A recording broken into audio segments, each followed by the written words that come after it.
I know that we have already brought many isekai stories here for you, and I know that you enjoy them quite a lot. And because of that, we are going to bring another one here for all of you. So get yourselves ready. The story begins with a group of monsters that are attacking a group of people. A young woman watches the scene in horror, but fortunately, in the middle of that situation, a mysterious young man appears to save her. Right after that, we return to the future. He is near the guild's notice board, with the announcement searching for companions. At that moment, a girl named Narcina appears. She is a martial artist, and asks if he would like to form a party with her. But upon hearing that, everyone in the guild becomes shocked, and Lost mentions that he is a healer, or something more or less like that. Very quickly, the receptionist runs to interrupt her, and introduces herself as Anrist. She is an employee of the Guild of Mardage, and warns that she should not become part of a party with that man, since Lost, according to her, is completely useless. And you already know very well where this is going to lead, right? He ends up revealing that he can only use a basic healing spell, and that he is an orphan of the labyrinth, who became an adventurer from a very young age, but he is not capable of using area magic or high-level spells. She reports that not very long ago he was part of a party called Lightning Blade, but he ended up being expelled, and his lack of usefulness is known throughout the entire city. And since she is an extremely good person, and practically a saint, she realized that this girl has a very difficult financial situation, and if she ends up forming a party with Lost, she will end up sleeping on the streets. Basically, she made this entire spectacle here just to call the girl poor. Poor girl, man. But the girl does not want to feel discouraged, and she says that she is not that poor. Anrist tells her not to keep displaying that fortune out of nowhere to just anyone, since in that city the adventurers are not very nice people. So it is better for her not to boast about her wealth, and Narcina thanks her for the advice. When Anrist sees that she is a complete beginner, she decides to introduce her to a party that would be ideal for beginners, although she warns that she will have to pay her a commission for that. Narcina replies that she does not want that, because some time ago she decided to form a party with Lost. She then once again meets with him, while Anrist is very curious. A little later, they hand her a form for the party. While Lost fills it out, Narcina thinks that she has finally managed to find him. Lost asks if she is not going to sign it, and she, nervous, ends up signing the registration. Right after that, Lost pays the commission, and Narcina feels very excited, since now they are officially a party. While they walk through the city, we discover that no one has been able to complete the labyrinth of Mardaz. There are still many zones left to explore, and the city has begun to attract more and more adventurers. And so, with time, Mardaz became the largest labyrinth city in the region. The young people head toward their adventure, while Narcina remembers that Anrist recommended that Lost should take Narcina to the Eastern Prairie, since that is where the weakest monsters gather, because in the other regions they are far too dangerous for a beginner adventurer to start. Since the prairie is very large, it costs a lot of effort to find a monster there. On the other hand, inside the labyrinth they appear all the time, and if they do not go too deep, the monsters will not be so strong, so it will not cause many problems for them, and so they continue their path, and later they arrive at the labyrinth, where Narcina decides to go in front. Since he is a healer, and has to remain in the back supporting her, she will take responsibility for protecting him, and as they enter, Lost questions whether he will truly be able to fight, although not much time passes, since Narcina shows what she is capable of. That girl is fierce, she takes down the goblins as if it were nothing, and Lost explains to her what a magic stone is. He says that adventurers make their living by selling them at the guild. Narcina asks what the guild does with them, and Lost mentions that magic stones are imbued with magic, so they have a lot of usefulness, although the magic stones from goblins are not worth very much. But at least they could pay for a night of lodging. He asks if she wants to go a little deeper into the dungeon, and it is very obvious what she is going to say, right? They then go even deeper into the dungeon, but at one moment Lost stops her to prevent her from stepping on a trap. Surprised, she asks how he knew about it, and he answers that it is because the block was a little different from the rest of the floor. Narcina becomes very surprised, since he managed to notice that, because finding traps is a task for thieves, and he is a healer. But Lost answers that he has spent a long time being an adventurer, so he possesses all kinds of abilities. Later, they observe an orc, which is a mid-level monster. It is very uncommon to see it at that depth of the labyrinth. Narcina asks if they should run away, but Lost answers that by combining their strength, he thinks they will be able to deal with it. Narcina, moved by his words, decides to follow him, so she advances to attack. But when she delivers a kick to him, she feels that this is not just any ordinary monster. The orc counterattacks, but Narcina manages to dodge well, although she ends up cornered against the wall. But fortunately Lost gets him off her. Surprised, she asks if he really is the healer, and Lost answers that he has a lot of experience, although he notices that she is injured and becomes worried about her. She replies that it is only a small scratch, that it is nothing serious, but Lost goes there to heal her. When he finishes, he notices that the orc's magic stone is much larger than the goblin's ones, so, evidently, it must be worth much more. Lost proposes that they return, since they already managed to obtain enough money, and she has already demonstrated what she is capable of, but she still wants to continue advancing. She truly has no sense of the danger, right? They then continue their adventure, and shortly afterward they return to the guild, where Anrist receives them. She scolds Lost when she realizes that he took Narcina to the labyrinth instead of the prairie. Lost answers that they only went to the upper floors, but strangely an orc was wandering around there. Narcina confirms it, and Anrist ends up believing her, since lately she has been receiving many complaints about those orcs wandering around there. The leaders of the guild are discussing the matter, and apparently something very strange is happening inside the labyrinth, although she does not know why, since she is just a simple employee. They then end up selling the stones, and the greedy receptionist happily goes to do the paperwork. Narcina notices that she is quite happy, and Lost explains that when guild employees buy magic stones from adventurers, their salaries increase according to the value of the sale. So, the more stones they sell to that woman, the more she will fill her own pockets. Lost becomes surprised when he sees all the money they managed to earn, because even half of that is 10 times more than what he used to earn. But after that he becomes depressed, and Narcina asks why. Anrist then reveals that when he was in the Lightning Blades party, they never gave him what he was owed, and he was always deceived. Poor guy. Narcina becomes very irritated when she discovers this, and she asks why the guild never intervened at that time, and he answers that they can only interfere if he pays a modest little fee. She asks Lost if he wants them to intervene now, but he refuses, because now he has a new party, and it is time to turn the page and forget the previous one. Narcina ends up accepting it somewhat reluctantly, and when they leave the guild we see that Lost is being observed by another man. Anrist is happily counting the money she received, but at that moment the man from earlier, called Hansen, approaches her, commenting that a little while ago he saw Lost. He hopes that she did not send him to a new party, and she answers that although she recommended him, no one would accept him into their party. But a very peculiar young girl ended up appearing, and she wished to form a party with him. Hansen knows who she is talking about, and afterward he leaves, leaving Anrist somewhat curious. In another place they arrive at a bar, where the waitress greets Lost, and shows jealousy when she sees his new companion. Lost is surprised to see that she already knew, and the girl replies that those rumors travel quickly, and that it truly is not a lie from her. Lost then informs that he wants to reserve a room, and she leads him to her mother, who asks if they intend to share the room. Narcina ends up blushing, and thinks that this would be wonderful, but Lost asks the lady to stop making jokes and give them their separate rooms immediately, and after that she serves them the food, and sometime later each one goes into their own room. As she lies down on her bed, Narcina remembers a moment when Lost healed her wound, and we discover that Narcina is the same child that he saved at the beginning of the anime. From that moment on she decided that when she grew up she would become an adventurer and form a party with him. After that she began to train for that day, and when she learned that Lost had been expelled from his party, she ran to the city to form a party with him. She did everything for him, although he did not realize who she truly is. Her appearance has now changed, even her hair is a different color, and it is very normal that no one recognizes her, not even him.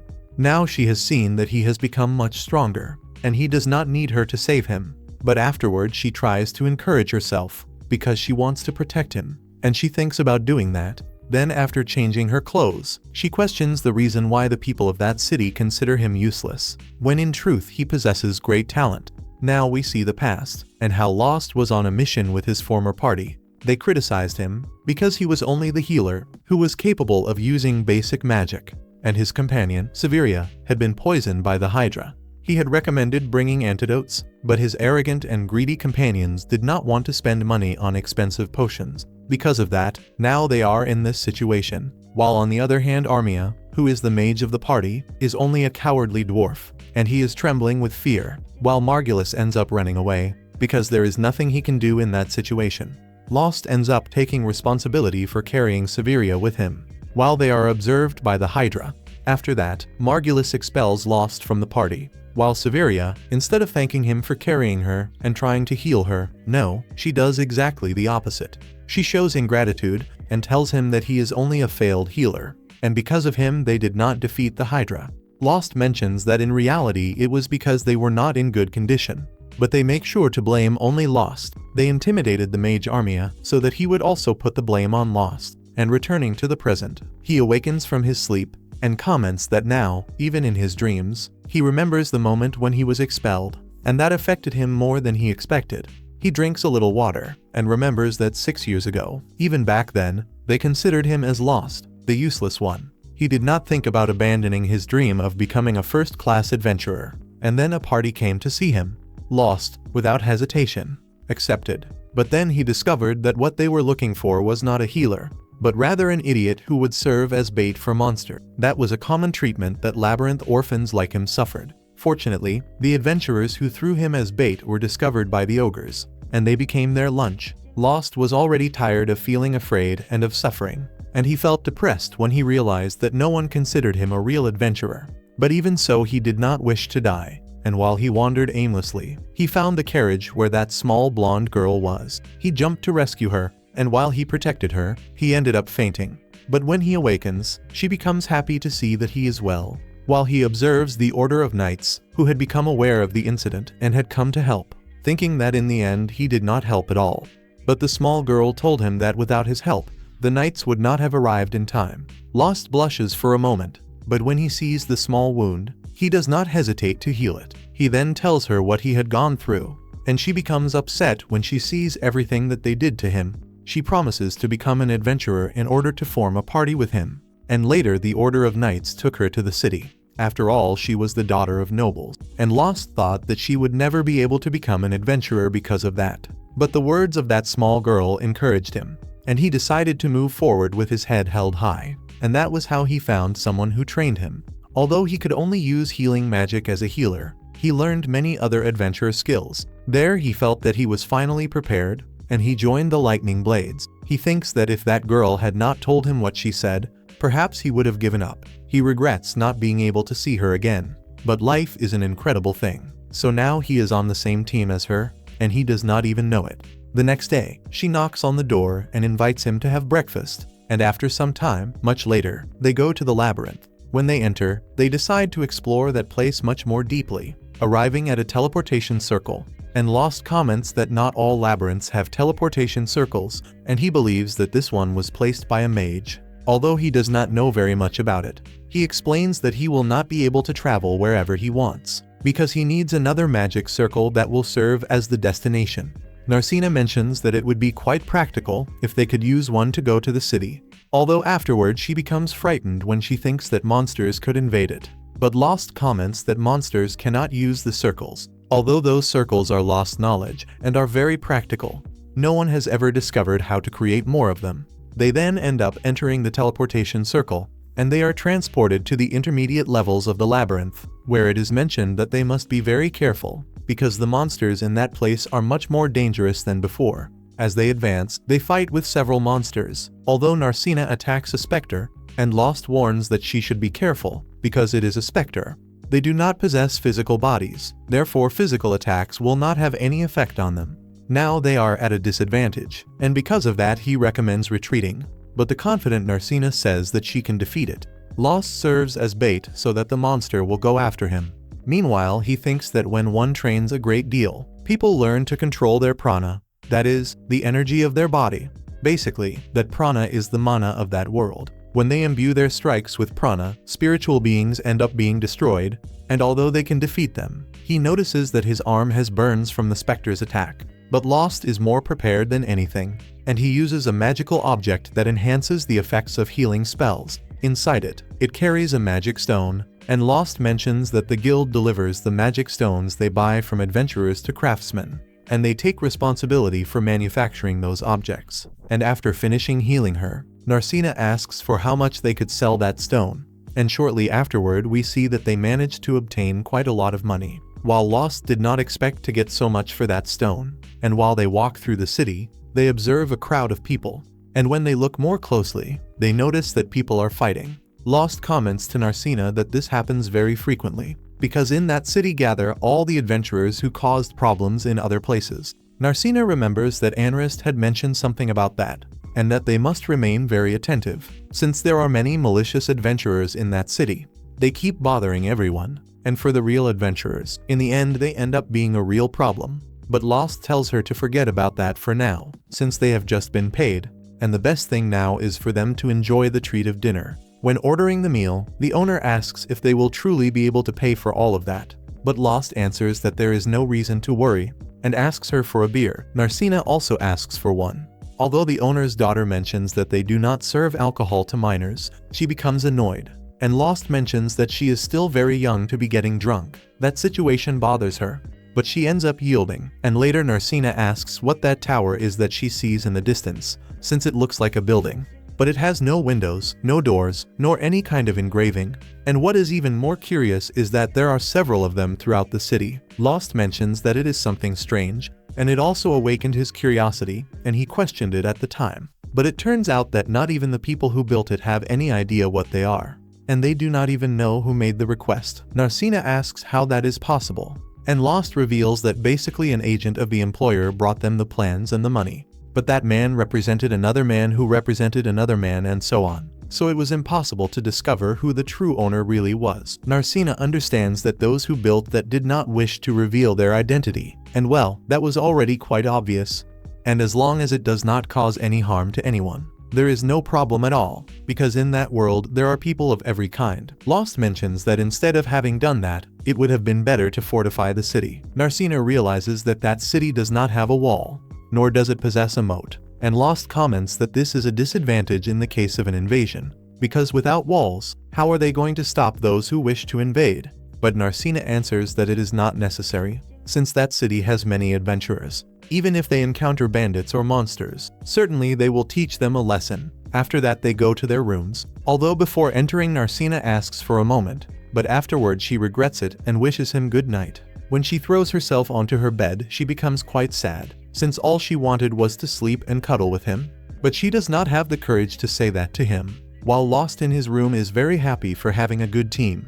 Although this is not even a team, it is basically a duo. Lost does not know if he will be able to find that small blonde girl from before, but he thanks Narcina, since thanks to her he continues being an adventurer. The blonde girl from before is already in a party with him, and he does not know it. The next day we see Margulis presenting the members of his party. The new healer of the lightning blades, Lyra.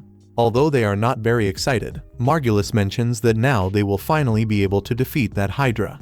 And on the other side we see Hansen, who informs the mysterious man that the sleeping princess is in the city, and she is in the same party as Lost. The mysterious man becomes surprised when he discovers that Lost still remains in the city, and now they lack time. So he orders Hansen to eliminate him by all possible means, and shortly afterward we see the Lightning Blades party returning to the Hydra, and he becomes very happy that the heads of the Hydra did not grow back. In this case the head that they managed to cut off. Then that idiot Margulis says that he and Lyra will attack from the front, but she becomes very surprised and stops him, warning that a healer cannot go to the front. He has to remain in the rear and provide healing. He becomes surprised and answers that the useless Lost always used to do that, even though he was a nobody who was always running away. Lyra becomes shocked when she discovers that those lunatics were exposing a healer to the dangers of battle. Severia even comments that it was Lost who still managed to capture the Hydra, and Lyra becomes surprised to see that a healer managed to do all of that. But that idiot Margulis then mentions that if they cannot go to the front, then she has to take responsibility for healing them and using antidotes. And that way they intend to finish the Hydra on that very same day. On the other side the two of them are returning to the guild with a good amount of loot, and Anrist notices that they have returned from the intermediate levels. She warns Lost that it is better not to put Narcina in danger, and she answers that they are a party of two, and they are quite cautious. Anrist answers that they are doing well, but that they will always be limited when they are only two people. So she recommends that they look for more members, since it would be much more advantageous to have some mage or warrior, since in that way they could defend themselves against more dangerous monsters. Besides that, they would earn more money, and she would also benefit financially in some way, since the more stones they sell, the more money goes into her pocket. That girl only thinks about money. That is absurd, and Lost understands that she is right. Although he does not think that they need that right now, Anrest answers that he is right. After all, they are earning good money, and at that rate they will be able to rent a house. And she will also be filling her pockets. Narcina becomes very surprised, and Lost explains that parties who earn enough money can rent a private house and thus use it as a base. In inns there is not much space for equipment and objects, and they are also not very cheap. Anrest even comments that since they are a man and a woman, they could even show affection and make their relationship become even deeper. So having a little place of their own would be ideal. And Narcina ends up blushing, and everyone remains silent. And then Lost says that it is better for them not to do that. And Narcina asks why not. At that moment Lost remembers that the lightning blades had their own house, although he used to live inside a closet. Poor guy. He was treated worse than a dog. At that moment Anrest remembers the news about the lightning blades, and she mentions to Lost that perhaps it was actually better that they expelled him from the group. And we discover that those idiots received an absurd beating. Their leader wonders why he cannot defeat the Hydra, although Lyra answers that this happens because they insist on attacking it from the front. Even though he is not someone strong, he asks her to remain silent because he needs to concentrate. And Lyra takes care of the wounds of the mage Armia, while Severia comments to the other that in reality Lost seemed to be quite useful. He complained a lot, but he fulfilled his part. Besides that, he did not even realize that he was being deceived. The other man becomes irritated and asks himself for what reason he had to leave, but in reality he himself expelled him, and Severia makes sure to remind him of that. So he begins to remember it, and thinks that it will be much easier to make him return. After all, they are the famous lightning blades, and no one would refuse their invitation. Although Severia doubts that, the next day Armia wakes up and notices that Lyra is sleeping beside her. When she wakes up, she asks if the girl is well. Armia answers that she is much better, and after that Lyra begins to look for Severia everywhere, and she also looks for their leader, Margulis. But she ends up not finding anyone, and we see that he comments to Lost that he should be happy, because now he allows the boy to return to the lightning blades. Everyone in the guild becomes surprised again, and that has become a frequent habit. Everyone keeps getting surprised here all the time. Margulis informs that he will be able to return to his group, while everyone watches, and Ange comments to Narcina that that is Margulis, the leader of the Lightning Blades party. Lost comments that he will not do that, and Margulis answers asking if it is because of money. He says that they made a mistake in the calculations, and because of that they were paying him much less. But now they can simply recalculate and pay a fair amount to him. Narcina hears everything, very irritated, and Margulis whispers to Lost that his new healer is completely useless. That old woman who is watching all of this becomes very embarrassed, although Lost comments that he is grateful. But at that moment everyone becomes surprised, and Narcina runs to stop him, commenting that she lets her guard down for only a moment and those men already start bothering him. She informs Margulis that Lost will never return to his group, and Lost says that he appreciated the invitation, but regrets it because now he has a new companion, and he does not intend to return to the Lightning Blades in any way at all. Margulis, surprised, asks if perhaps that girl is trying to take advantage of him, mentioning that maybe she knows that Lost is not a useless adventurer, but rather someone very useful, and he asks Narcina if by any chance she is deceiving him with the division of the money, and then he blames the guild for also being involved. He asks Lost to open his eyes and not allow himself to be deceived, although Lost, already irritated, grabs him by the arm and answers that he does not hold a grudge, but if he does anything against Narcina, he will never forgive him for that. He looks at him with a very serious gaze, and Margulis is almost trembling with fear, and after that they withdraw, and Narcina sticks out her tongue, while the frustrated Margulis goes toward Anrest so that she can introduce someone new to him, someone strong who can keep up with the pace, since the Lightning Blades will definitely defeat that Hydra. Then a warrior presents himself, and Margulis begins to examine him from head to toe, and then he unsheathes his sword to test his strength. He thanks Anrest, who answers that fighting inside the guild is forbidden, but he simply ignores it and jumps to attack. But the warrior very easily sends his sword flying away. Everyone in the guild becomes shocked, and Margulis, embarrassed, answers Anrest that he will take him. Severia asks if he really intends to trust a man who hides his face. But he answers that it is enough to trust his sword. Besides that he no longer has any alternative anyway, so it is better to simply accept it and move forward. And if they do not do that, obviously, the Hydra will not be defeated, and everyone will begin to talk about them. And then the reputation of the Lightning Blades party will become terrible. Margulis approaches the warrior and asks his name, and he tries to say it, but then he stops and says that he is only Sid. Some time later we see Narcina leaving her room to peek into the corridor. She sees that Shayla is knocking on Lost's door. She wonders if perhaps she is trying to steal her husband, although Lost appears right afterward and asks what the little one wants. She says that he has visitors, and she tells Narcina that if she wants to go, she can go, since it might involve her as well. And then we see Lost meeting with Lyra and Armia, where before anything else she apologizes to him, because she knows that she is no one to ask what she is about to ask. And even so she makes that request, which is basically asking if he could help them defeat the Hydra. And after everything those bastards did, she still has the nerve to ask that. Margulis has become obsessed with it, and plans to attack it once again that very day, with a new warrior who is very eager. Lyra mentions that he remains determined not to buy antidotes, and does not intend to stop until someone dies. Armia comments that it is already a little late, but now she understands how strong Lost truly is, and if he had not cut off the Hydra's head at that moment, it would have killed them all. Lost mentions that he cannot be certain about that, although Lyra answers that he cannot simply say that without reason, because they are about to face difficult moments against a Hydra that has already lost 2 heads. Now he could imagine what would happen if it were still intact. Lost asks what they truly wish to request, and Armia takes the opportunity to say that the Hydra has still not fully healed, and if he joins their group they will be able to defeat it without having to lose anyone. Lost asks if they truly want him to return to the Lightning Blades party. Armia answers yes, somewhat embarrassed, and Lost comments that it is something uncomfortable, and mentions that they probably did not tell Margulis anything about it.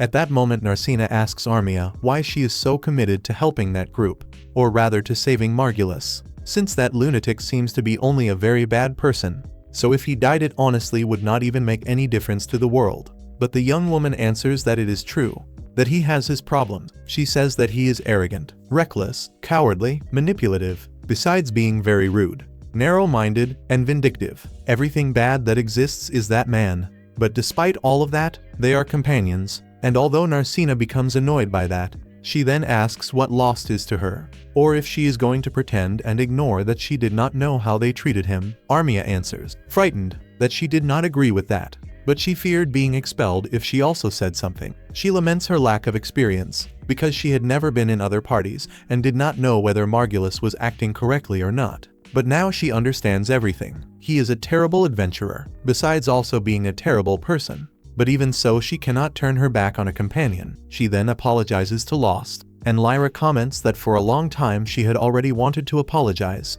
because when she was healing her and she was asleep, she merely agonized while apologizing to him. She understands how he might be feeling, but even so, she asks if he will accept her apologies. Lost stands up and extends his hand, asking her to stop crying, and mentions that he already said this before on the previous day to Margulis. He does not hold any grudge, so everything is already fine. Armia ends up becoming happy and takes his hand, thanking him for forgiving her.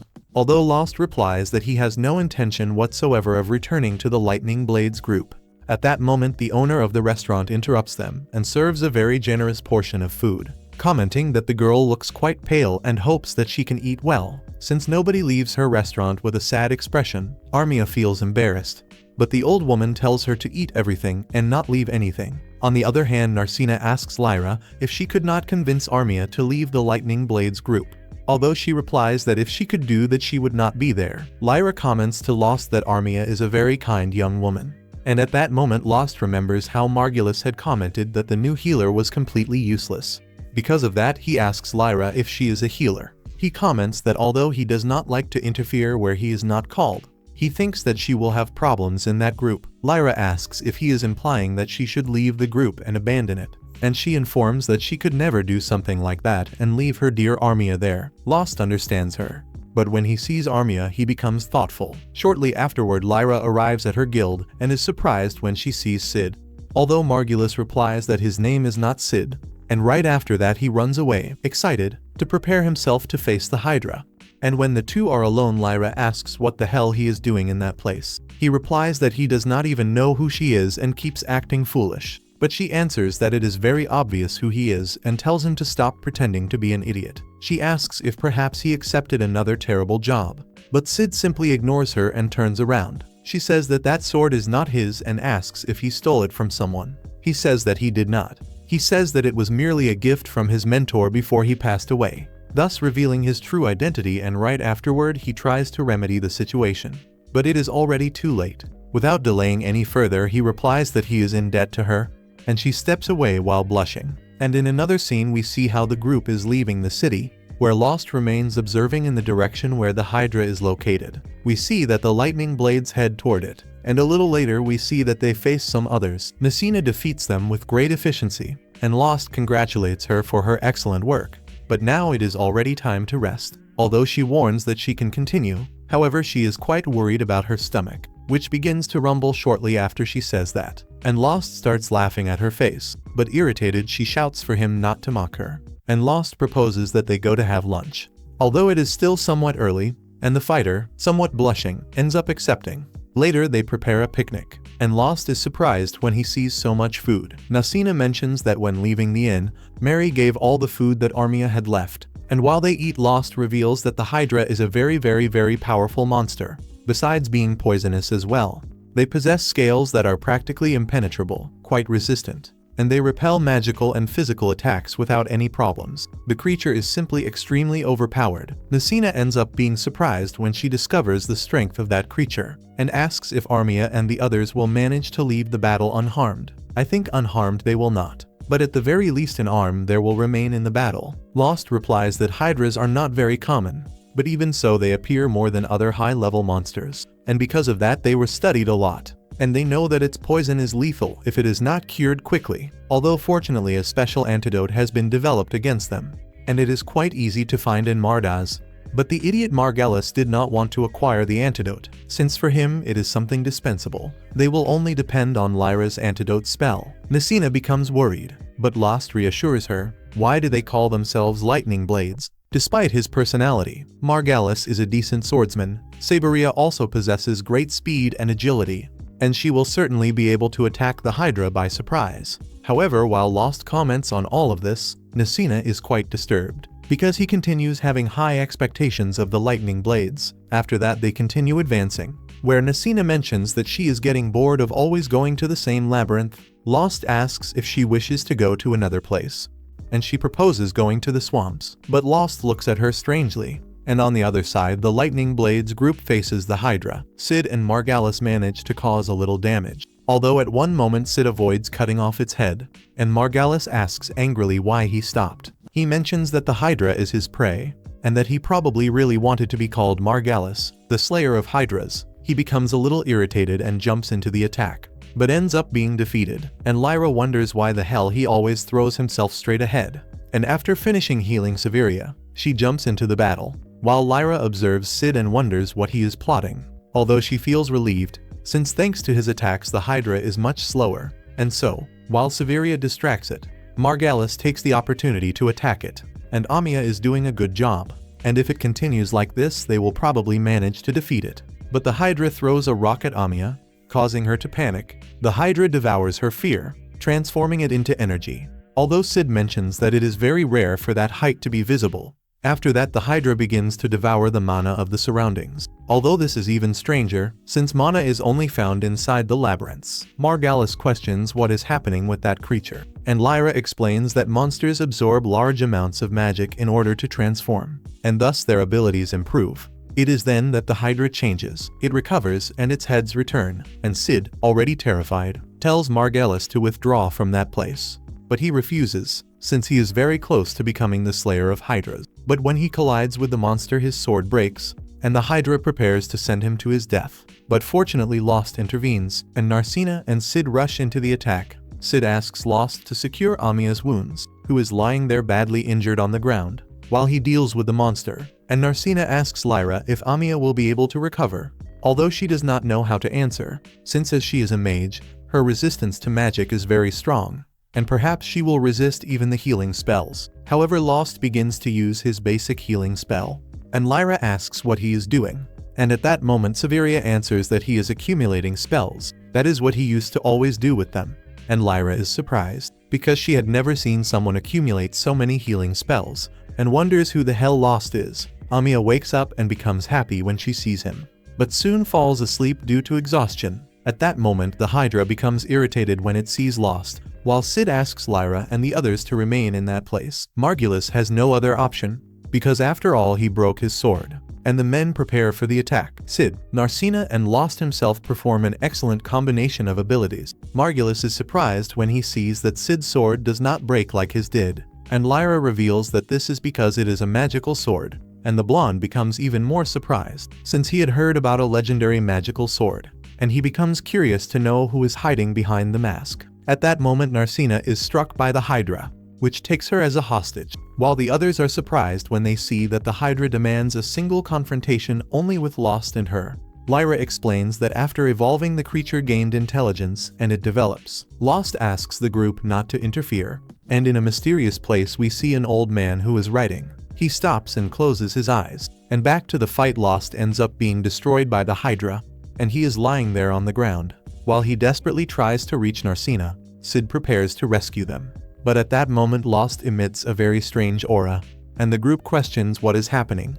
And then we see the old man mentioning that what should have remained sleeping has awakened, and Lost in a matter of seconds pulverizes the Hydra, and shortly afterward he faints. Later Narcina wakes him up worried, and comments that thanks to Lyra he managed to wake up, since she had bought the antidote. The blonde informs him that now he must pay, because it was quite expensive, and Lost wonders about Amiya's condition, and Sid replies that she is sleeping, but at least her life is not in any danger. Lyra asks what he did, but Lost does not remember anything. At that moment Margulis mentions that he knew he was someone impressive, and that with him on the team they could defeat any creature, even the boss of the Mardas Labyrinth. But Lost reminds him that he does not intend to join his team again. But Margulis says that the Hydra dropped many magical crystals, and they will divide the money among the three. Lost asks who those three are. The shameless blonde already says that Lyra and Sid did not help much. Therefore they will receive no payment. The other girl is your companion. She will probably like the idea. Lost then asks what will happen to Amiya, and Severia replies that that young woman has no salvation, and if she becomes useless, they will only have to sell her as a slave, since certainly many men would offer a good amount for her. Lost ends up becoming rightfully upset. But then in the scene someone slaps Margulis. He becomes somewhat outraged, since the rules of the guild forbid fights between adventurers. Sid and Lyra, angry as they are, immediately say that they saw nothing, and Severia, irritated, says that she will testify before the guild against them, and will declare Sid and Lyra as accomplices. But at that moment Sid mentions that he actually saw something, an idiot making proposals about human trafficking, and since the representative of the guild cannot ignore something like that, he informs Margulis that he will have to accompany him, while he, frightened, asks who the hell he really is. Upon arriving in the city, Sid reveals himself to be an adventurer authorized by the capital. Anrist asks what he is doing in that place, and he replies that as a guild employee she should know that authorized adventurers have authority over other adventurers, and he knows that because of other adventurers the security of the city is precarious, the reason why he had to verify it, and his investigation led to these people. Lyra asks what will happen to them, and Anrist replies that they will be expelled from the guild, since due to human trafficking they will be sentenced to perpetual forced labor. And I will tell you, this here is a more than fair punishment for those two scoundrels. Margulis and Severia try to bribe them so that they will be set free, and at that moment Lost asks Sid to give him a moment. Upon leaving the guild he asks if he could forgive those useless people, since for him there are people who live only to be adventurers, and that is everything they know. He knows that now they seek fame and money, but he doubts that in the beginning it was like that, and for that reason he asks if he can give them a second opportunity so that they may start again as adventurers, and answer there in the comments if it was only me who became angry with Lost at that moment. Anyway, let us continue. Sid hears his request, and after freeing them he orders them to go to the most distant city they can find, since if by chance they are found he already knows what will happen. The two of them understand, and like good cowards they simply run away. Anrast asks if he is sure about that, and Sid replies that he does not know whether expelling them from the guild will make them change, but instead it is better that they continue being adventurers and that people like him keep them under watch. Anrast replies that this would only work in a large place like the capital, and not in a place like Marta's, the reason why Sid prefers to stay for a while in that place. Narcina then apologizes to Lost, since it was she who proposed going to help them. Lost replies that she should not worry, since in any case he has already overcome all that, and he informs her that he is counting on her. Already at night, Sid reveals to Lyra that he must specifically watch the headquarters of Marta's, since in the capital they are convinced that the problem is originating within the guild itself, or with the guild master himself, and for that reason he decided to remain there. He asks Lyra to form a group with him, and she replies that she has one condition for that, and that is to recruit Armia as well, since she cannot abandon her to nothing. Sid ends up accepting the request, since after all the more the better. He tells her that now he has discovered that there are more people whom he must watch, because he cannot leave that man without surveillance. And sometime later we observe that the young people discover how Lyra, Sid and Armia formed a group, but Armia feels very indebted to her, since they saved her life. But Lyra informs her that she owes her nothing. But the girl is stubborn, so there is not much that can be done. Narcina encourages her to strive with her new companions, and after that, while they walk through the streets, Narcina asks Lost if they will return to the Abyss, or if he prefers to go to the prairie, but he tells her that on that day they will visit the guild. But Narcina finds it strange, because he does not usually go to the guild so early. But Lost tells her that with everything that happened on the previous day, they did not even exchange the magical stones for money, besides asking what she thinks about accepting a mission, explaining that this is the other usual way for adventurers to earn money, since in this way they can obtain special objects and go fight monsters, or even work as bodyguards. And if she wishes to continue being an adventurer, besides killing monsters, she should also gain experience with other missions. She ends up blushing when she learns that Lost is doing this for her. But when he sees her standing there like an idiot, he asks what she is doing. A little nervous, she replies that it is nothing, and hurries her steps to arrive at the guild. But when they arrive, they notice that the adventurers are looking at him with unpleasant expressions. Everyone begins to murmur things about Lost while they become nervous. But when Lost hears it, he understands the situation and recommends that Narcina be careful, since the news spread that they defeated the Hydra, and there will be ill-intentioned people who will want to steal their magical stones. At that moment, a group of adventurers approaches Lost and asks if they can talk for a moment. Lost asks himself what he should do there, but a girl named Myrtle, upon seeing her companions, decides that it is better to move them away, because they are making Lost nervous. They complain in annoyance because they only wanted to know what had happened, and Myrtle asks Lost not to feel nervous. They only heard that Lost, the useless one, defeated a Hydra, and it is normal that they want to know about the matter. Narcina whispers to Lost that those people do not seem to want the stone, but unexpectedly Myrtle apologizes to him. All the adventurers in the area knew that Margulis was not a sensible person, but they did nothing to support him. They knew that the man made his life difficult, but they did not interfere because it was not the business of their group, and any kind of excuse was enough so that they would not have to confront Margulis. And the worst part is that they ended up agreeing with him. Some mocked him, calling him useless, and at that moment Narcina becomes irritated and tells them that this is something unforgivable. Myrtle takes advantage of the moment and asks what they can do for Lost so that he may forgive them. But Narcina exaggerates in her response and tells her to begin by kneeling and asking for forgiveness for 3 days, since that is nothing compared to everything that Lost had to endure. But somewhat embarrassed, he asks Narcina to leave them alone, because if she forces them to do that, people will think that he is the one at fault. The adventurers breathe in relief, although Lost comments that despite having defeated the Hydra, he continues being a Tessera healer who only knows how to use basic healing. So Lost, the useless one, will continue forever being Lost, the useless one, and he informs them that they may continue calling him that way because he does not mind. Myrtle ends up agreeing, and as she leaves, she tells him that if he has any difficulty he can call them, and they will help.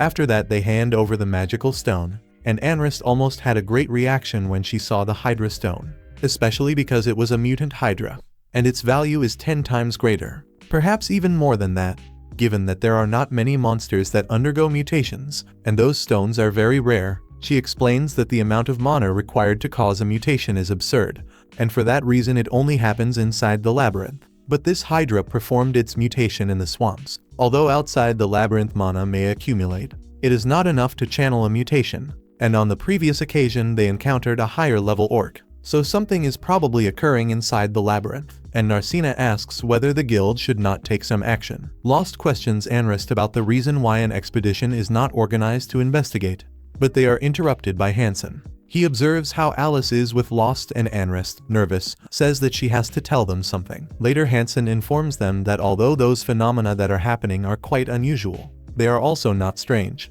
The guild is very busy to waste time on trivialities. Lost says that they cannot ignore this, since several adventurers may end up dying in the process. But Hansen explains that adventurers must be aware that their work has risks of death, and Lost mentions that at least the guild should warn the adventurers. But Hansen does not care at all, and replies that if he is so afraid, then he should leave the village. Later outside the office, Narcina is very irritated by the way he treated them.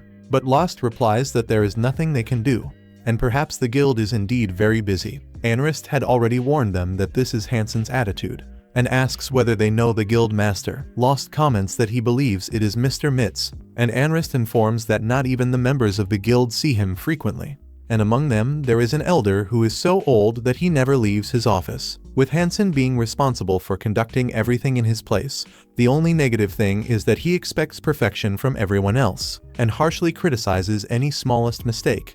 At that moment Lost takes the opportunity to ask for a favor. Shortly afterward we see Anrist handing several available missions to them, although Narcina becomes indignant when she sees some requests, but Anrist informs that the important thing there is the money, regardless of the task, although accepting it or not is their decision. And Lost finds an interesting mission, but Anrist does not recommend that they accept that mission, since a phoenix monster made its nest near a teleportation circle on the intermediate levels, and they want to get rid of it. The mission is very well paid, but a healer and a martial artist against a phoenix is suicide. Narcina remains confused, and Lost explains that a phoenix is a flying monster, and that long-range attacks are necessary to injure it, and for that it would be necessary to have a warrior, a mage and a healer who can heal in an area. In their minds a perfect group appears, and afterward they meet with Lyra, and there they explain the situation to her, and she ends up accepting the request, because working with Lost will be convenient for Sid. Amiya also agrees. Although she asks Lost whether he does not mind, he replies that he does not, and that she can participate. But the small girl still feels bad about how she had treated him before. But Lyra reassures her because she already heard that Lost holds nothing against her. And because of that, sometime later they go to buy the necessary equipment, where Narcina comments to Lost that she knows everything, not only about his healing, but then she stops and becomes thoughtful. But suddenly she is hugged by a red-haired girl who calls her Nar. She turns around hitting the girl, but she dodges, and when she sees who it is she becomes nervous and asks what Ralma is doing there. She replies that this is not a way to greet her, and tells her that she continues being the same high-level mage and adventurer as always, the feared goddess of fire, and there is nothing strange about her visiting a city with a labyrinth. Although Narcina replies that she knows that it was her father who sent her, Ralma reveals that she is correct, and after everything she left without telling anyone. Her father hired her to see how she was doing, and at that moment Lost appears, and he is surprised when he sees his master. And sometime later we see that they go to eat, and Narcina reveals to Lost that Ralma is the oldest friend of her father.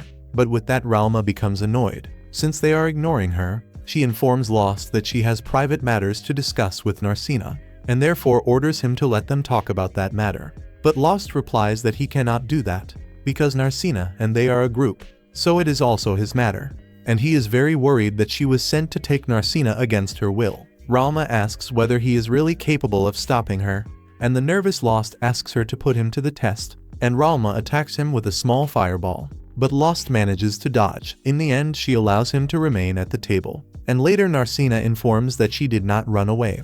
She was only in a hurry, but she left a letter for her family, and Lost asks what the letter said. Narcina reveals that she informed her family that she would go with a man she appreciates, and that they should not worry. Ralma and Lost become shocked, and she says that leaving that letter would only make him worry even more, and Lost supports her notion. Ralma asks why she ran away from home, and Narcina replies that it was because of Lost, but she cannot reveal that there were men from her family watching him.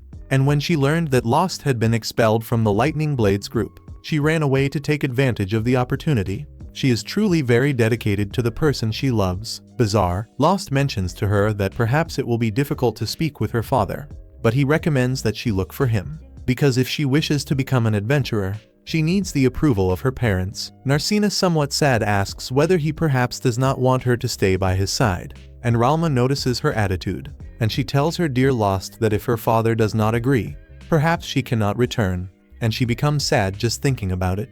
But at that moment Ralma tells her that she does not need to return, since her father does not oppose her being an adventurer. He only worried about the way she left, and wanted to know if she was well. She confesses that he ordered her to bring her back, but only if she was in danger, but she believes that she is not, so everything is fine. Afterward she asks her apprentice, whom she considers an idiot, to get her something to drink, and Lost informs that he will look for water, since she is very bad with alcohol, although she forces him to go look for a beer for her. Later she tells Narcina that she is quite foolish, since she is worrying that Lost does not want her nearby, although Narcina replies that Lost is very skilled, but Ralma says that he is simply completely useless. Narcina tells her that she is very mistaken, because besides his healing ability he also possesses combat ability. He knows a lot about traps, poisons and everything in general, but Ralma says that this is probably because a certain person put all that into her head. Narcina warns that the most important thing is that Lost cares more about others than about himself, and he made her accept a mission so that she could gain more experience, so that she would do well on the day when he was absent. She went to that city because she wanted to help him, but it turns out that it is he who is helping. She is only a burden to him, and Ralma calmly says that she does not know what Lost thinks, but that he probably changed a lot. She had never seen him make that expression before. He did not hesitate to confront her to protect Narcina, and that foolish apprentice from before is now someone decent, and that is thanks to Narcina herself. She wonders if Lost changed because of her, and after that they leave, while Ralma remains there drinking. But she says that now is the moment to deal with what she truly came to the city for, and at night she goes to the guild, while she wonders what he is really planning, and on the following day they gather, and begin their journey to the next challenge. A little later they arrive at the dungeon, where Narcina quickly prepares herself. Although she does not see a phoenix anywhere, she thought she would see it quickly as soon as she arrived, but Lost begins to laugh, and says that a phoenix would not fit in a room of that size. The young people continue on their path, and Sid mentions that winged monsters do not appreciate small rooms, and if there is truly one in that dungeon, it must be in a room with a high ceiling and good visibility. They then arrive at an enormous chamber, where the girl becomes surprised, because she had never seen such a large hall before. Lyra comments that not long ago they discovered a new corridor in the dungeon. In other words, this is an area that nobody has explored yet, and there may be many valuable treasures in that place. But a high-level monster is interfering with some adventurers, which is the reason why, after requests from the adventurers, the guild created this mission. After inspecting the surroundings, Lost throws a rock, because phoenixes are very territorial, and if it discovers that there are intruders in its territory, it will not take long for it to search for them. And indeed the phoenix does not take even a second to appear, and begins to fly over the young people. And back at the guild, Anrist is very bored. But suddenly the red-haired woman appears there to bring some excitement to the place. Anrist immediately becomes happy and goes to welcome her, and Ralma mentions that this is quite an intense reception. Anrist thinks that she must welcome all adventurers, although in reality she is only thinking that she gives this warm reception only to adventurers who will probably put money into her pocket.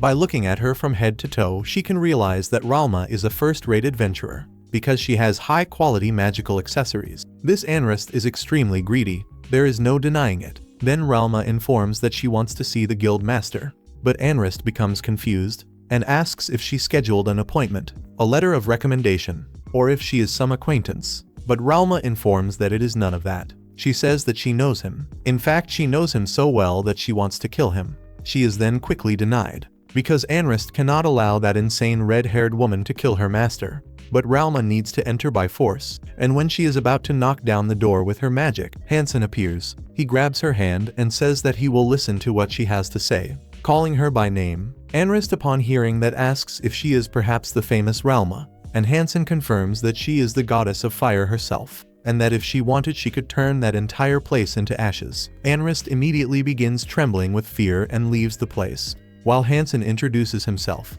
And returning to our dear group, Lost mentions that he should have bought a bow instead of a sword. That was quite obvious. He wants to kill a bird with a sword, that is ridiculous. At that moment, the Phoenix attacks in the scene, but Lost manages to grab Narcina and dodge the attack. And once again returning to Realma, Hansen listens to everything that she has to say, but mentions that it is once again the same thing, because on the previous day he heard the same story. He says that they told him that something strange was occurring in the labyrinth, and he had to tell the adventurer who asked him to investigate that if he was so afraid he could simply leave the city. Realma mentions that she could follow his idea, but she will say something a little different. She says that it had been a long time since she passed through Martas, and now that she is there she noticed that the city became filled with more people, and she suggests that perhaps they were the ones who invited them. Besides that, there are also those towers, which are surrounding the entire city. Hansen claims that he does not know where those towers came from, because the guild has nothing to do with that.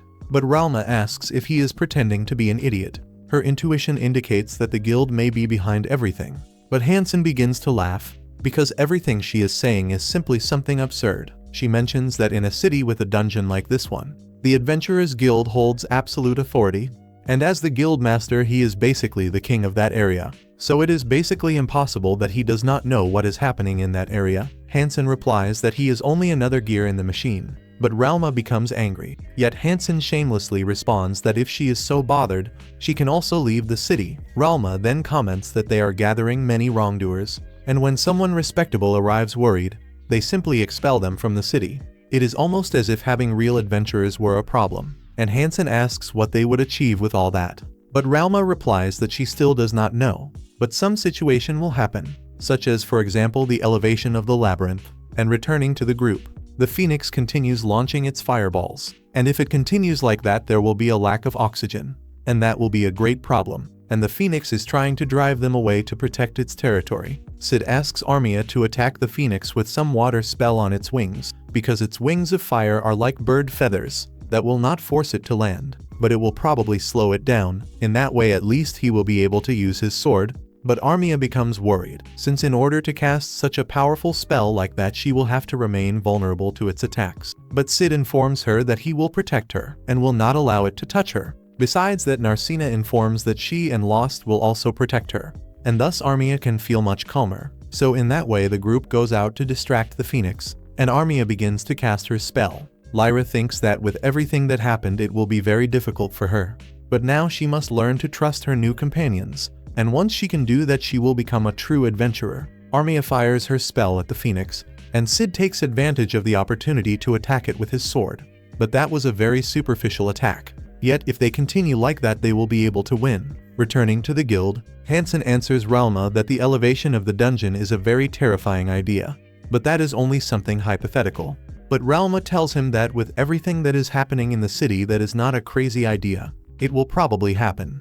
And what calls her attention the most is the maintenance of the monster, since they are gathering an absurd amount of mana, both in the city and around the labyrinth, and he should already have noticed that very well. At that moment we see how the Phoenix begins to gather mana, showing that just like the Hydra it will also evolve. Lost says that this is very strange, because it is unthinkable to see a mutation twice in a row. At that moment we see how Armia begins to feel fear, but Lyra tries to calm her, because if she succumbs to fear the same thing that happened with the Hydra will occur, and that will only make the monsters stronger, and the worst part is that they may never manage to overcome it. At that moment the Phoenix observes Armia and begins to attack, but she is unable to move, so Lyra grabs her by the hand to try to escape. But when they are about to be defeated, Sid intervenes. The Phoenix begins to launch bursts of fire, although Sid manages to block all of them, and asks Armia to stand up, because he needs her help to defeat it. She then gathers the courage to stand up, asking him to give her some time. And returning to Realma she is very irritated, because that miserable Hansen pretended that he knew nothing until the end, although she also was not expecting sincerity from him. And for that very reason she herself goes to one of the pillars that is in the city, and with her magic she tries to destroy it. But she notices a strange sensation in them, and wonders what those things are. And returning to Narcina, she ends up delivering a blow against the Phoenix. But she cannot cause any damage, and instead her hand begins burning, and the Phoenix attacks, although Lost intervenes in time. But his sword ends up melting, and Armia is still casting her magic. And Lyra hopes that she can do it, because casting 2 attacks in sequence is not as easy as it seems. But the small girl manages to cast an enormous arrow of ice, which ends up impacting the Phoenix greatly.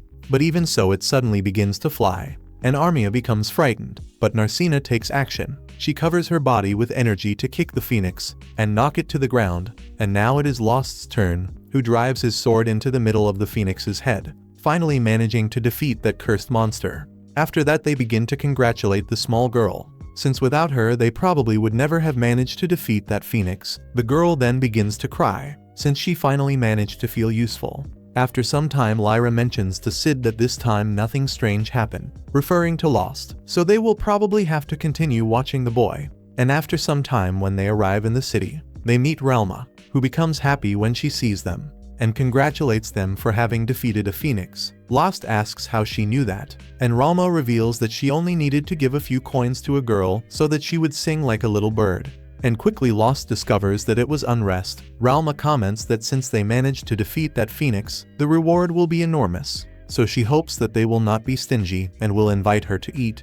After that they go to eat something, and Relma is drunk, commenting that that food should have been cooked over a slow fire and with a lot of patience, so that it could compensate for the cheap meat they were using. Although at that moment the owner's daughter serves her beer and leaves annoyed. Then Relma tells Narcina that she is probably enjoying this a lot, since in the palace she did not eat any of this. Everyone shocked asks what she means by palace, and she asks whether they did not know that Narcina in reality is the future Countess of Anastoria. And it is quite a terrible situation, because Relma simply ruined poor Narcina's disguise. Everyone becomes surprised, and Lost remembers that that girl is actually the person he saved on that previous occasion. On the other side we see Hansen informing his master about the new mutation. Besides that he mentions that the goddess of fire came to the city, and the guild master comments that now it is time to rely on his young apprentice. Some time later they gather to receive their new reward for the phoenix crystal. But Narcina is very angry, since it was a mutant phoenix, and besides that a phoenix is a phoenix, and it is already a high-level monster. So she asks why the hell they are giving them a small bag with so little money.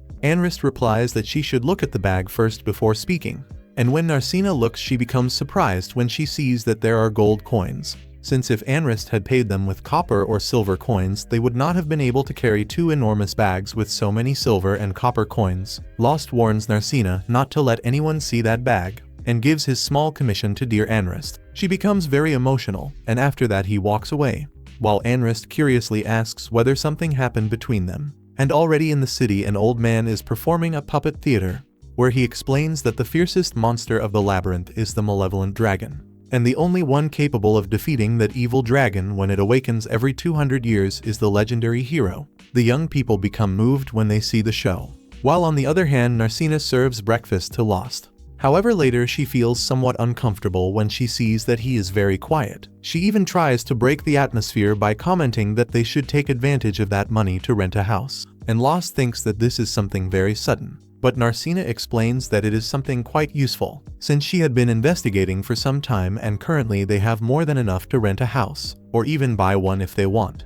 But Lost is very thoughtful and asks whether she perhaps does not feel comfortable at Mary's Inn. Narcina replies that it is a pleasant place and the food is very tasty, but since it is such a good inn it is always very full of people, and there is a lot of noise. Basically she only wants a quiet place where they can talk more calmly and have a little privacy. A place where they can sit and drink a little coffee in the afternoon, and after they spend some time and get to know each other better they can go out together and everything else. She is saying all of this, but then she realizes it and begins to blush, saying that she was only joking and such. Lost replies that this is very hasty, since first they must save money for unexpected situations. Besides that they only formed a team temporarily with the other adventurers to face the Phoenix. But he remembers that on the previous night Sid expressed the desire to form an official group, but he still has not obtained an answer. But if that group truly becomes a reality, they will have to decide in advance what to do regarding the house. Narcina asks whether he is considering joining them,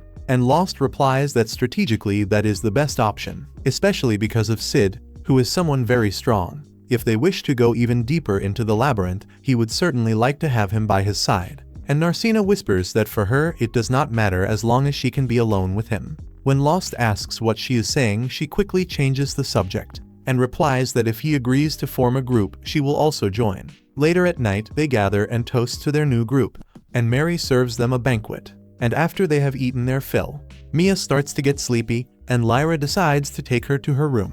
But before leaving, she whispers to Sid that now that he has formed a group with Lost, he should try to get to know him better, since he could be very useful. When they are about to go up the stairs, Narcina approaches to ask Lyra for advice. She says that she asked Lost to move in with her. Lyra comments that she's bolder than she seems, she's really quite forward, very fierce. But he rejected her, and she started wondering if Lost might hate her or dislike her presence or something like that. However, Lyra replies that she doesn't believe that's the case, because he always worries about her. Maybe he just wants to take things slowly. Even though men are men, not all of them are the same. Narcina gets emotional when she sees that Lyra seems to have a lot of experience in love and feels happy for asking her for advice, since she is an adult woman. But Lyra comments that things would be much simpler if that were really the case. On the other side, someone tells Lost that there's no problem with him living with Narcina, since she's clearly in love with him. They say it's a bit cruel of him to ignore her and ask if he doesn't like the girl. Lost replies that it's not that. The truth is that she encouraged him to keep being an adventurer when he had already lost all hope. The girl who formed a group with him when he was about to give up was the same person who had previously made him continue being an adventurer. So how could someone like that not please him? Sid observes this and reformulates his question, asking if he really loves Narcina. Lost becomes nervous and doesn't know how to answer. Meanwhile, Narcina asks Lyra how she met Sid. Lyra explains that they've known each other for a long time, since when they were in the capital and were members of the same group. Because she's very beautiful, she was already used to having many men interested in her. One of them even joined their group with the intention of getting close to her. At that moment, Armia wakes up and comments that when she joined the group, Margulis also tried to get close to her. Armia apologizes and says she had been listening to everything, got curious, and ended up losing sleep because of it. She's quite the gossip. Lyra continues her story, saying that the guy who had approached her earlier waited until Sid and the rest of the group had left. He then started acting very conveniently, and Lyra scolded him. After that, she didn't give it much importance. However, Sid couldn't forgive himself for having accepted that man into the group, so with a kick he expelled him, though he also disappeared soon after. Then we see Sid telling Lost that he didn't have the courage to go back and face Lyra. The last thing he expected when he arrived there after being sent to the capital was to meet her again. And on top of that, she helped him when he asked for help. She had already forgiven him when he couldn't even forgive himself. Lyra tells the girls that she was never angry with him, but he left without telling her anything. She wonders how she couldn't understand what he felt. At that moment, Sheila appears and asks if she is in love with Sid. Even the little girl here is a gossip, there's no helping it. Sid asks Lost what he intends to do. Lost confesses that when Narcina suggested they live together, he actually felt very happy. But before that, he needs to make sure of something. Sid was about to say something interesting, but they are interrupted by Anrest. She brings Lost the results of the investigation Sid had requested. Lost asks if the City Guild also works as investigators, but Anrest explains that she does it on her own. It's not guild work. If it were, she wouldn't be there at that hour. A bit suspicious, she asks Lost if Sid can know about it. He replies that it's not a problem, since they were just talking about that very subject. Then we discover that Lost had asked her to investigate Narcina. At that moment we see another puppet theater scene, where the hero has lost his strength. Just when he is about to be devoured by the dragon, a young woman with a mysterious power appears. She puts the dragon into a deep sleep, and the princess also ends up falling asleep. Anrist then explains that Narcina is the only daughter of the Count of Anala Historia. Under normal circumstances, she or her husband would inherit the title, but Narcina said she preferred to be an adventurer. Lost asks if the Count of Anala Historia opposed her becoming an adventurer. Anrist replies that in the past he did oppose it, but then something happened. At that moment, Narcina tells the girls that her hair wasn't always blue, it used to be blonde, just like one of her parents, until one day she woke up and it had turned that color. Lost comments that at the beginning it took him a while to recognize the girl, and in part because obviously she had grown up, but mainly because of the color of her hair. But all of this is very unusual to happen suddenly, and Unrest comments that from that day onward the Count stopped opposing his daughter becoming an adventurer. Lost questions why he changed his mind, and Sid comments that perhaps her father thought he would die soon, and allowed his daughter to live her life as she wished. Although Unrest comments that a young woman who is giving a phoenix such a beating does not seem like she will die anytime soon. To finish her report, Unrest informs Lost that she is an adventurer with the approval of her parents, and asks him to hand over her payment. Sid is surprised to see that this was what was worrying Lost, and he replies that this really was troubling him a lot, and he wishes to trust Narcina.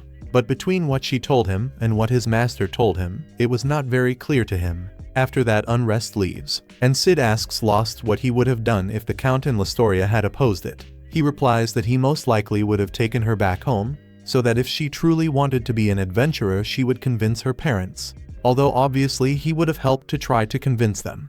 And Sid comments that now there is nothing left to worry about, and the girls comment to Narcina that she is quite a bold girl, and Lyra thinks that she should learn something from her and try to use it a little more. Then they all begin to act strangely and take Lyra so that she would confess to Sid. She asks if he has a moment, and in a change of scene she is very nervous, asking if he could allow her to be his companion. Sid replies that there is no problem, since they are already companions in the same group. She becomes angry and says that she is not referring to that, while curious Lost asks what it is about. But the girls silence him, and Lyra gathers enough courage and tells Sid that she wants him to become her companion for life. Sid finally understands what that means and becomes extremely nervous.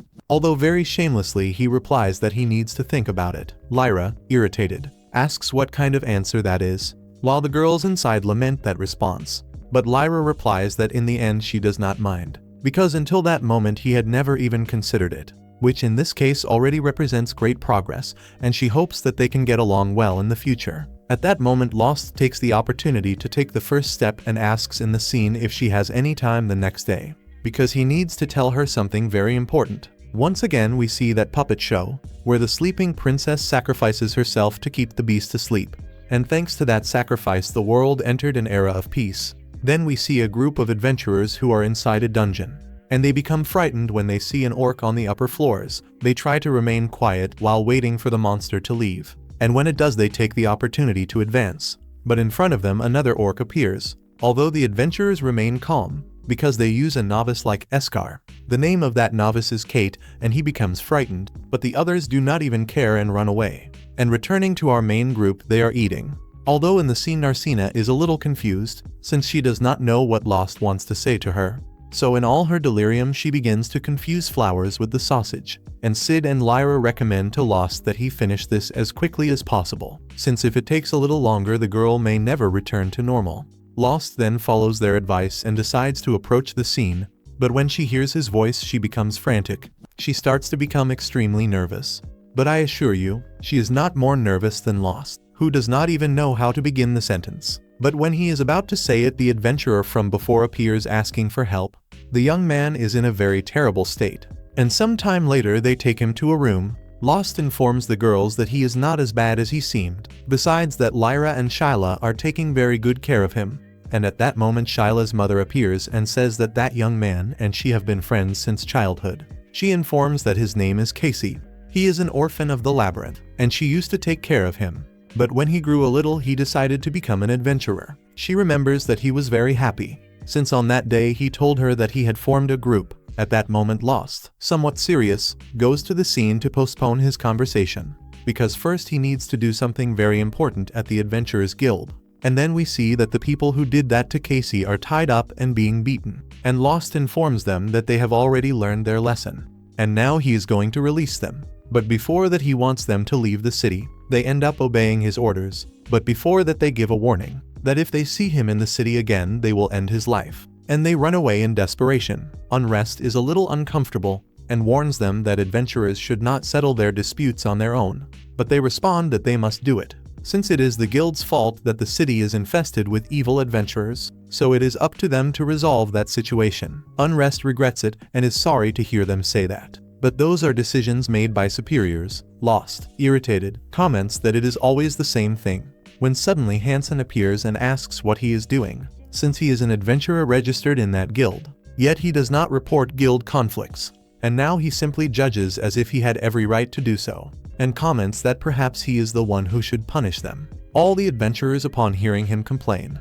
but he comments that giving them a beating will not solve anything, and Lost decides to go up to speak with Hansen. He informs him about everything that is happening, about what the orphans are experiencing, and that in other cities the guilds impose rules precisely to avoid these incidents. So why does this city not do the same? But Hansen replies that the guild has limits and cannot dedicate resources to impose rules that do not work. Lost, uncomfortable, asks then if he intends to abandon the orphans. But Hansen replies that he already said that some time ago, and if he does not appreciate the city, it is better that he simply leave. In that place they do not have the authority to expel someone. The only thing they can do is leave on their own. He comments that Lost has a very mistaken idea, because although this is an adventurers guild, they do not make anyone become an adventurer, and Kate should in no way have become a supposed adventurer. And Lost is very uncomfortable, but even so he still asks if there is truly nothing that he can do. Hansen then stands up and turns around, commenting that a certain man said that adventurers live risking their lives,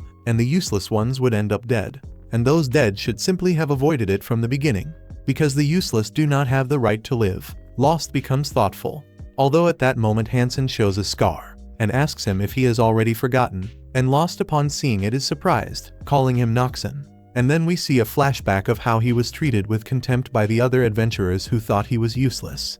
But at that time Lost was there trying to help him, although he seemed somewhat reluctant to receive his support. At night while everyone was eating, he was near a bonfire. Noxon was somewhat distant, complaining about having been carried away by money, and when he looks back he observes Lost, and complains because he is an arrogant idiot. Later when everyone is sleeping, Lost wakes Noxon, and informs him that there are goblins nearby, and asks him to wake the rest of the group while he stays watching. Some time later Lost informs all the adventurers that there are goblins nearby, so many that he cannot even count them. For that reason the adventurers, seeing that they are in danger, choose to throw Hansen and Lost so that they would end up serving as bait. Lost comments to Hansen that it was probably for that reason that they brought him, not to carry things and keep watch, but rather for situations like this. They do not intend to die in that place, and then by a miracle they manage to escape that situation, more or less, because they are hiding inside a tree, surrounded by a large group of goblins. Noxon, or Hansen, comments that indeed they are useless until the end.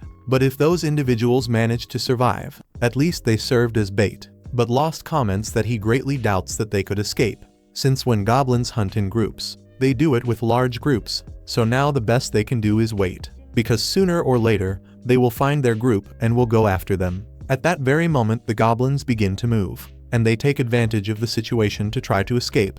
But Lost comments that he had hoped to help them, and although Noxon, irritated, asks how he can say that after having been thrown off the cliff, then they decide to leave. But Noxon is somewhat injured, and Lost upon seeing his large wound decides to help him. He suggests that he leave, because soon the goblins will return, so it is better that he at least save himself alone, before both of them perish. Besides that adventurers always risk their lives, and the least capable one will suffer the consequences. However, while Hansen is there complaining, Lost simply continues casting his magic to heal his wound, and tells him that although the world treats the weak in that way, there is still hope, because even if he is useless, someone saved him before. And returning to the present, Hansen comments that after that they cooperated and managed to escape from the goblins, where he was his savior. He comments that he was right. The world does not treat the weak well, but on that day the weak ones were not them, but those other adventurers who did not know the goblins very well, and the two of them survived thanks to their incompetence. After returning to the city they separated, but many things happened, and at a certain point an elder took him as his apprentice, and with time he was able to survive on his own.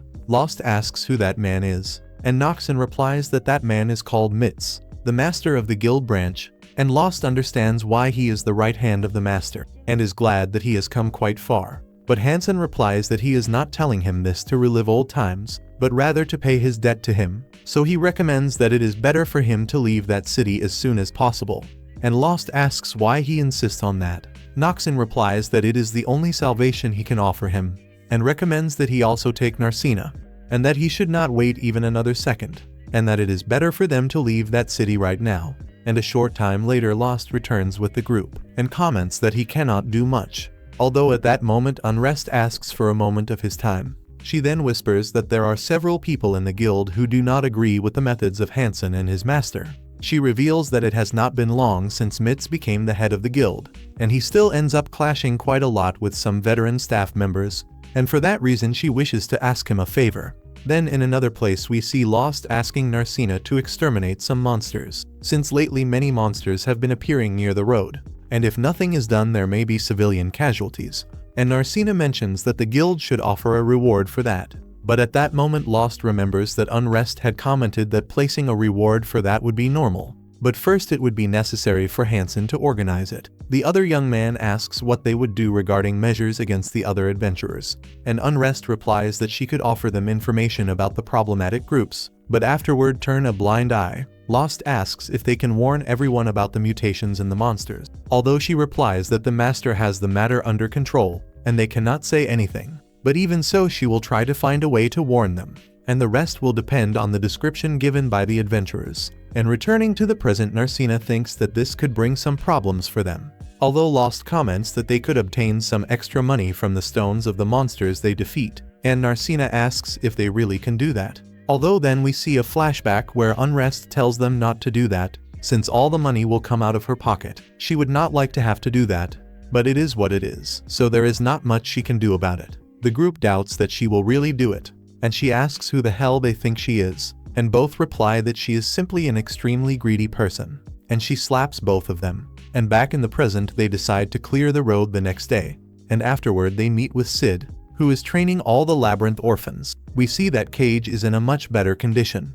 Lost then asks why everyone is training, and they reveal that it all started with Cage, who asked Sid for help to become stronger. And after that the other young people from the neighborhood started joining. After training with the sword, it is Narcina's turn to teach them a little about how to use their fists, since a sword costs money, but fists are free. It is quite practical. And at that moment Lyra asks Lost if he has already spoken with Narcina.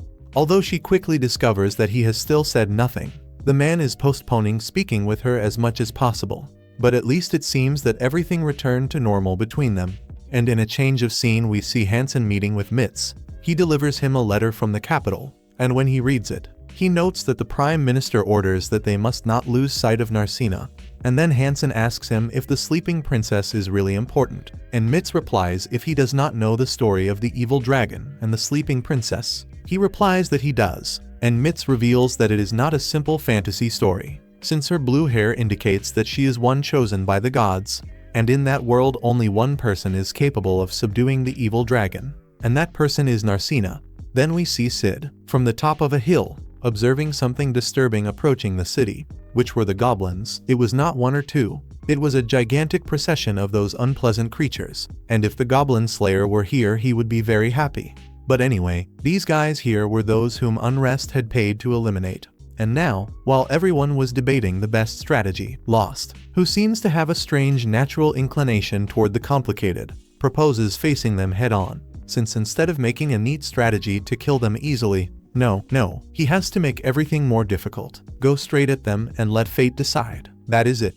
But then he comments that if they were attacked from a distance with Armia's magic, some of them could escape and might end up attacking a civilian. And because of that it is better to go head-on and finish everyone. Sid, with the patience of a saint and the strategies of a general, comes up with a wonderful plan, which is to surround them by the hill and trap them. And everyone agrees, because when a plan does not include unnecessary bloodshed, it is usually a good idea.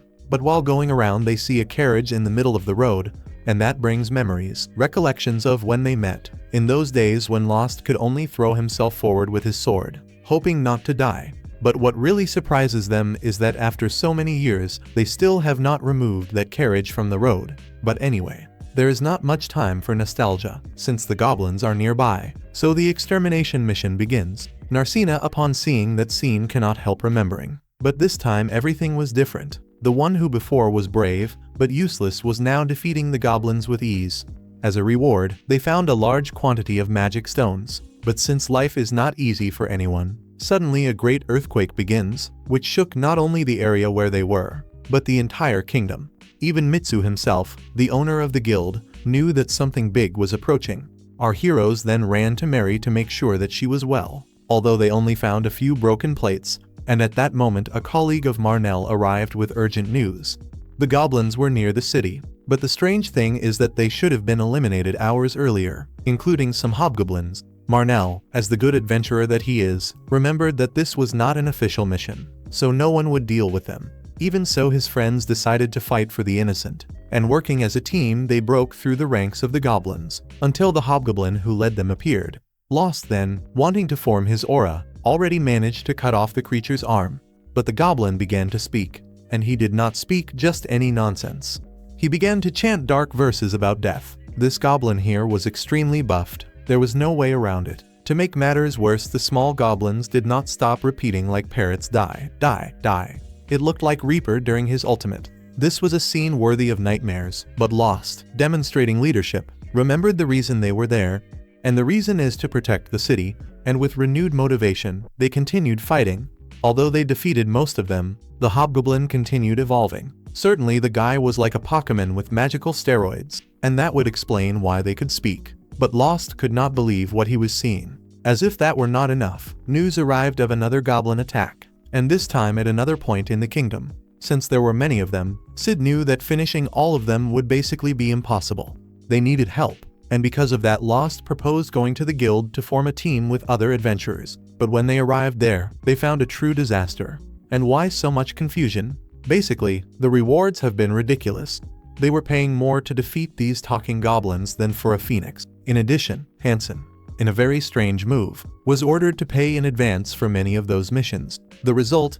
Thieves are running away with the money. Although this smelled like a malicious plan, Ralma was not willing to let anything stop them. And while all of this was happening, Lost asked his master if the terrain had something to do with the rises of the labyrinth. That term sounded familiar to Hansen, who went straight to the library, and there he found an old book that describes the rise of the labyrinth. This was a phenomenon where monsters appeared without apparent reason, devastating everything in their path. That made her remember that the Adventurers Guild was created to prevent that accumulation of magic in the labyrinths. But when Lyra questioned how someone so important as the head of command could forget something like that, Anne promptly explained to her that this was information that they taught quickly on the first day, so usually they ignored it.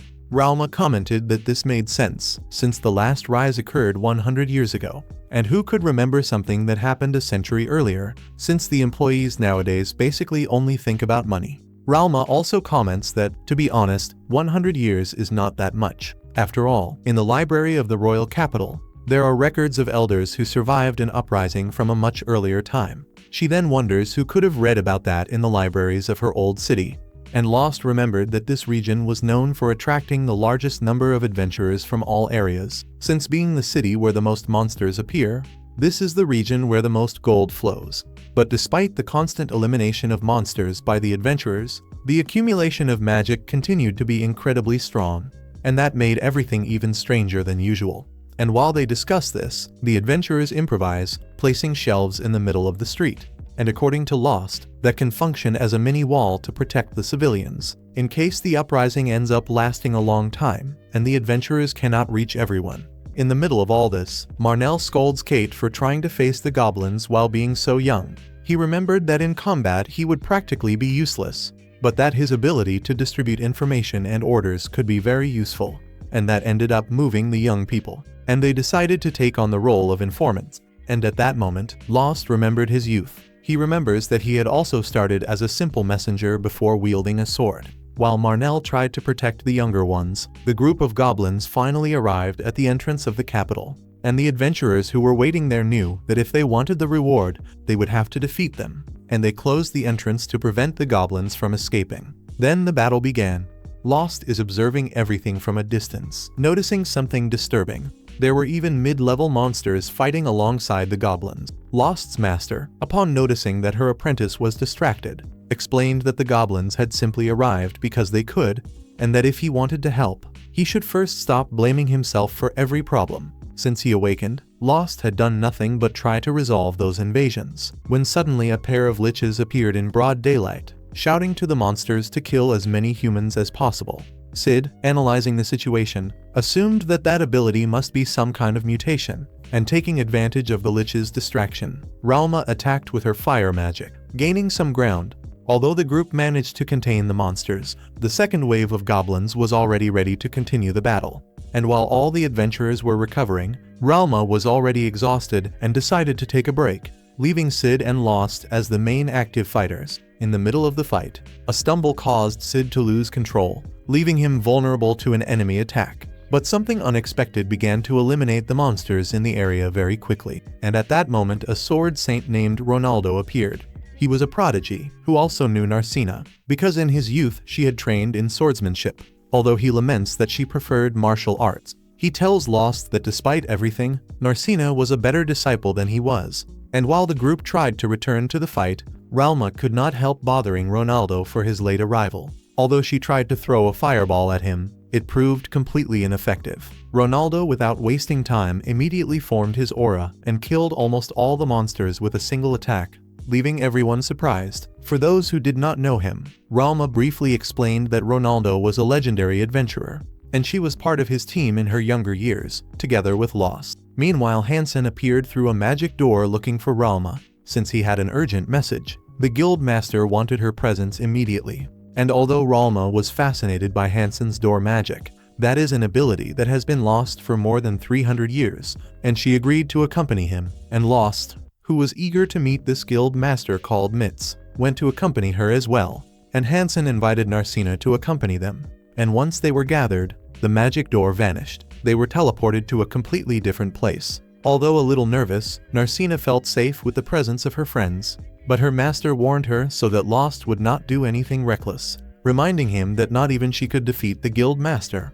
And they finally arrived at a meeting, where Ralma, without wasting time, threw a fireball at him, demonstrating a clear resentment toward Mitz, while Lost is confused, since that crazy woman had told him that not even she could fight Mitz, and right after that she already throws a fireball at him. But Mitz is an elf, with an imposing presence, and honestly he did not care much about the fireball she threw. He asks her to calm down, while he takes the day ashes from his robe, and with an air of authority, Mitz introduces himself, and according to Ralma, he was probably the last living elf in the world, a remnant of a force that had lost the favor of the gods, revealing that one day that crazy man was also her master.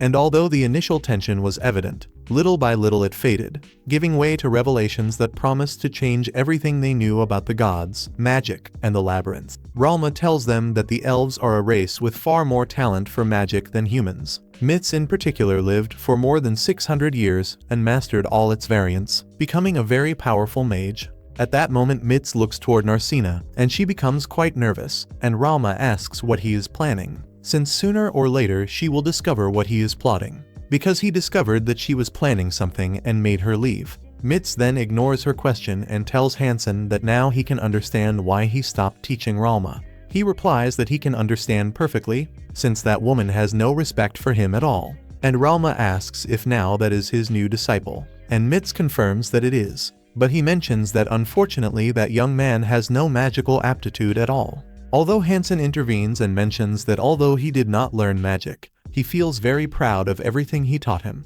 Mitz addresses Ralma and says that she should learn a little more from Hansen. But anyway, he decides to explain the whole situation and summons a table so they can talk better. Once everyone takes their seat, Ralma asks if he admits that he attracted mediocre adventurers and bandits to that city, so that based on money he could use them in that situation.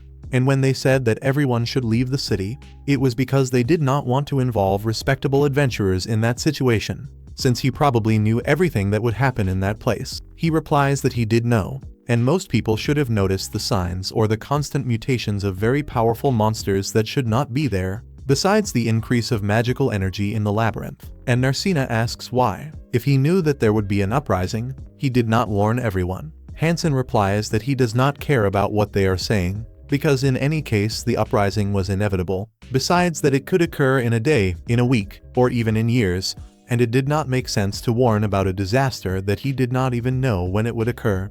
Lost then wonders why they were hiding the truth, and if they wished to empty the entire city. Then Ralma intervenes, commenting that they could not do that publicly, and she is quite certain in stating that this uprising was provoked by them themselves. Hansen becomes nervous, but Mitz tells everyone that if he could control the situation, they would not be in trouble, and their silence was an order from superiors, not referring to the guild of the royal capital, but to a person powerful enough to manage all the adventurers' guilds. Hansen asks him not to say it, although Mitz replies that the rebellion has already begun, so it no longer matters to remain silent now. At that moment Ralma mentions that an uprising can last days, and the monsters will end up destroying several cities during that time. But once they run out of magic, they will eventually disappear. And since the royal capital is distant, there will be no danger. However, they considered the citizens of Marta as people who could be sacrificed, since triggering the alarm about the uprising would have caused panic throughout the entire country. And she mentions that they have probably already seen the white obelisks that are spread throughout the city. And if those things are what she believes they are, Mitz still has one last card up his sleeve to protect the city. At that moment he asks Ralma if it would be possible to make an agreement, since the rebellion has just begun. Although the adventurers can contain the monsters for a while, in the end fatigue and hunger will end up weakening them.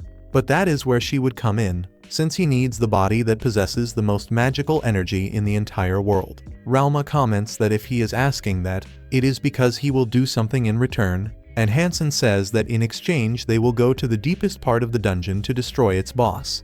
But both Lost and Narcina are surprised, because no one has managed to find the true boss of the Marta Labyrinth. Hansen replies that this is true, although they have an idea of where it must be, and if they defeat the dungeon boss, the monsters will eventually disappear, putting an end to that uprising, and Ralma ends up agreeing and decides to participate.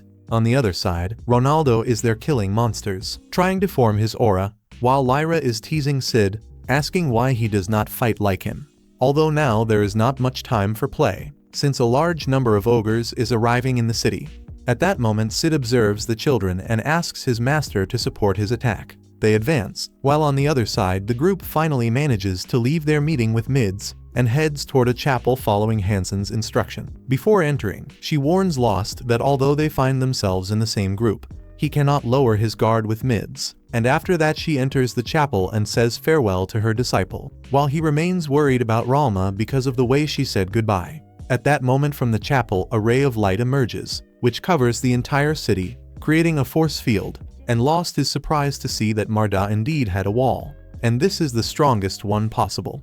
The adventurers take advantage of the wall and prepare to finish the monsters that remained inside the city, and a short time later Lost gathers with his friends and informs them about the situation. He tells them that he is very worried about his master, because this barrier is fueled by her magic, and besides protecting the upper layer of the city, it also protects the underground. And this requires an immense amount of energy, and it is not infinite, and sooner or later it will be exhausted. And Armia comments that most mages faint from exhaustion when they run out of magic, although Ronaldo explains that this happens when a mage uses a spell by his own will. But this case is different, since Ralma is inside a magical device which is draining her magic, and while the city requires magic to create this barrier, the device will continue draining Ralma's magic, even if she ends up fainting, and you can already imagine the result of that. While Lost laments the decision of his master, suddenly a griffin appears and attacks the barrier. The young ones become worried, since the griffin is a very powerful monster, which usually causes problems even for experienced adventurers, and if it continues attacking the barrier, it will only cause Ralma's energy to be drained much faster. Lost then decides to fight against it, although Ronaldo stops him and tells him that he is someone very responsible, but that he should try to stop doing everything alone and rely more on his companions. After all, they also allowed Ralma to accept this proposal. The young ones then leave the barrier to face all the monsters possible, since each blow that the barrier receives drains the energy of poor Ralma faster and faster, and the young ones decide to quickly finish the monsters in their path in order to reach the griffin. But from one moment to another the monsters begin to act in a strange way, and on the battlefield appears a Fenry, one of the most powerful monsters that exist. Sid begins to tremble at the thought that he has to face a griffin and a Fenry, although he comments that he is trembling with excitement, and Ronaldo asks Lost if he can entrust a Fenry to them, because he will deal with the griffin, since he also has his reasons for wanting to save Halma. Lost then asks him to go quickly, since he will take care of everything. So our group attacks the Fenry. In this way Ronaldo can depart calmly. The Fenry advances against them, although Lost manages to block its attacks, and he is not blocking only one or two, he is blocking all of them, leaving everyone there surprised, although keeping up with the pace is quite costly, and at one moment he is wounded by the Fenry, but Sid intervenes in time and asks Narcina to help Lost. Lyra ends up taking care of Lost's wound, while Ronaldo in turn advances directly against the griffin, throwing it against the ground, but it continues as if it were nothing. And on the other side the group is fighting arduously against the Fenry, but suddenly that damned dog releases a howl and ends up summoning a Lit. which advances against Mia. In a moment of distraction, the Fenry takes advantage and attacks Sid, and then advances against Lyra, and Narcina quickly eliminates the Lit. But when she turns around, she becomes worried about Lyra. But upon realizing that Fenry had already grabbed Lost, throwing his completely battered body onto the ground, and the enraged Narcina attacks the Fenry for having injured her beloved Lost, but her attacks are not effective at all. And with each attack, the Fenry begins to surpass her quickly. She begins to feel her body heavy. No one manages to do anything to help, and the Fenry attacks Narcina's arm, leaving her very wounded on the ground. And when he is about to send her to her end, she smiles and tells the monster that she regrets disappointing him.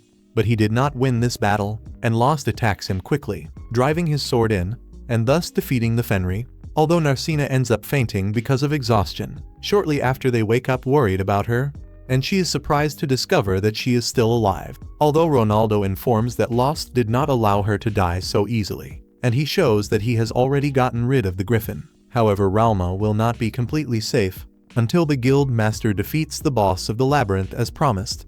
But now it is the moment to rest a little, because no one is made of iron. But unexpectedly Hansen appears, taking Narcina with him toward the interdimensional portal, disappearing before the surprised eyes of the others. A short time later, Myrnal is quite exhausted, but they were already finishing dealing with the monsters, while Kate, together with other children, was bringing them something to eat, since they should rest, although Marnell is somewhat worried about Lost. But at that moment, the girl appears to comment that he does not need to worry, because Lost is resting in his bed. With that, we see that everyone is gathered, and Ronaldo is telling that Narcina is the sleeping princess. Just like in the tale, she is the only person capable of stopping the evil dragon.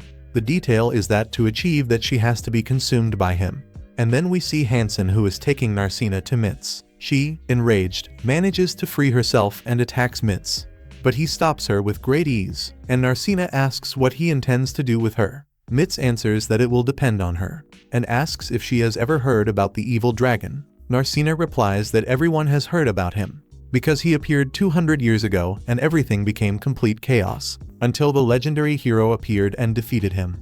And Mitz answers that she is correct, although he obtained some information. At the same time, Ronaldo is telling the group that the legendary hero did not manage to defeat the dragon, but only made him retreat temporarily. Mitz in turn reveals to Narcina that the evil dragon did not appear 200 years ago, but rather 400 and 600 years before that, and the world ended up entering into crisis with its appearance. Ronaldo tells them that every time the hero defeated the dragon, he would appear again, after gathering all of his strength, waiting for the opportunity to revive. This cycle repeated itself for a long time, and the evil dragon is reborn every 200 years, and the time for his return is almost arriving.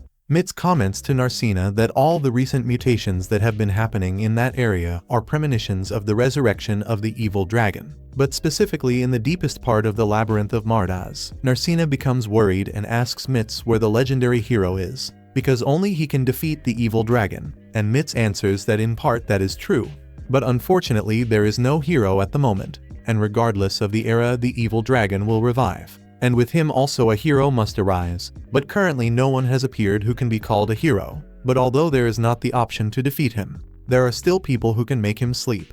One of those people is Narcina, but he tells Narcina that the color of her hair demonstrates that, because the reason why the sleeping princess has blue hair in fairy tales is because the chosen girls had that same hair color. Narcina understands that it was for that reason that her father allowed her to become an adventurer. Since being a duke, he should be aware of that situation.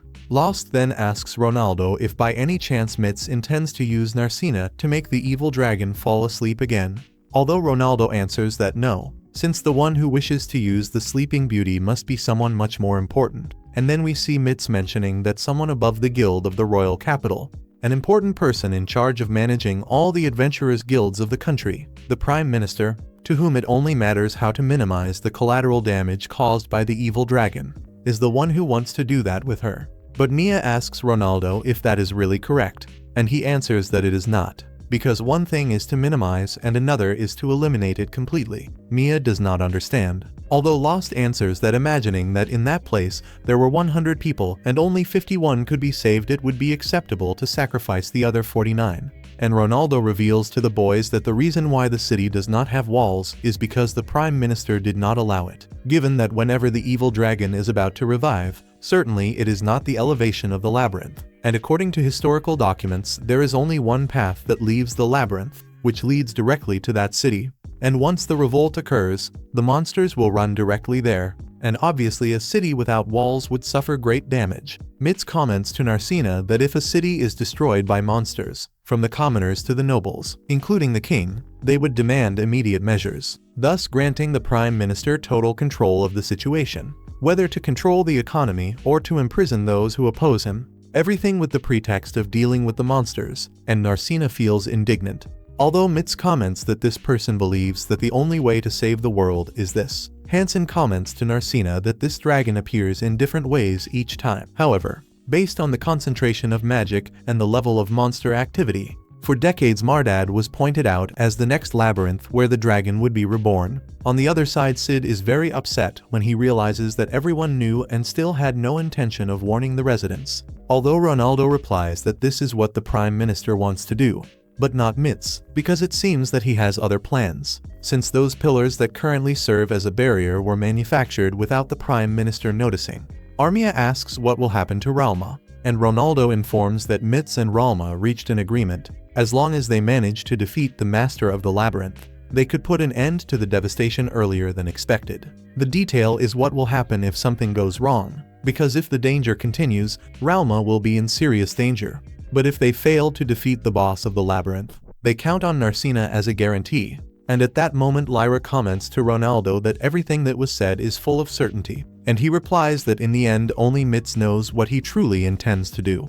But if they said they intended to defeat the boss of the labyrinth, then they must head to the deepest place of the dungeon, where he is located. They understand that they are incapable of achieving it, since they did not even manage to complete the labyrinth before. Ronaldo asks Lost what he intends to do, and he replies that there is no other option. They must enter the dungeon. Sid mentions that Narcina is an important member of their group, therefore they should not even think about leaving her alone, and everyone else thinks the same. But before anything else they will fill their stomachs and then go defeat some monsters. And in another place we see Mitz, who is using his magic to create a magical teleportation circle that takes them directly to the dungeon, where Narcina becomes surprised when she sees a room that she had never seen before. On the other side, the group finally arrives at the dungeon, and becomes surprised when they see that there are no monsters anywhere. But that does not mean that the magic of the labyrinth has been exhausted. And once the labyrinth creates new monsters, the second wave of chaos will arise. So the young ones, taking advantage of the path being clear, decide to advance quickly.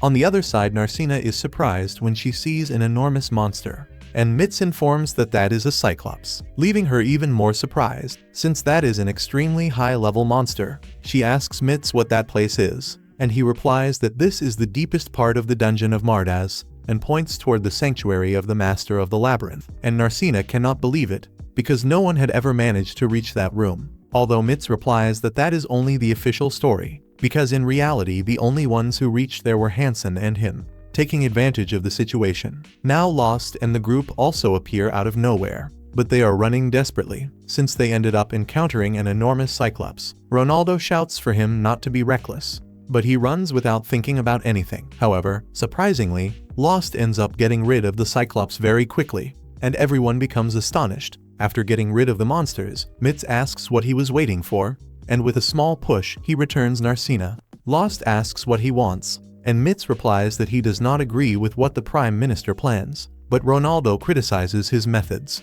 because in any case he is using Ralma and Narcina, and everyone else who is in the city. But Mitz replies that so far no one has died, so they cannot criticize him. Lost asks if he does not intend to use Narcina to use the power of the Sleeping Beauty, and he replies that he does not intend to do that. But in return Lost must kill the Master of the Labyrinth, but naturally he intends to help them, although it must be Lost who defeats him, since the elves cannot do it. And he tells them that they are not the only ones whose race perished in the past. Many races disappeared because they were not favored by the gods, and now the world is dominated by humans, commenting that even they can stumble, and they cannot always depend on the old elves. Since they must save the world with their own hands, they understand the message and begin to advance. Although Lyra asks Sid if they can trust that elder. Besides that, this matter of saving the world seems to be too much for her, and Sid asks Lost if he truly intends to join him, and he replies that he also does not trust that elder. but as long as they defeat the master of the labyrinth, they will be able to save everyone in Mardegem, including his master and Narcina.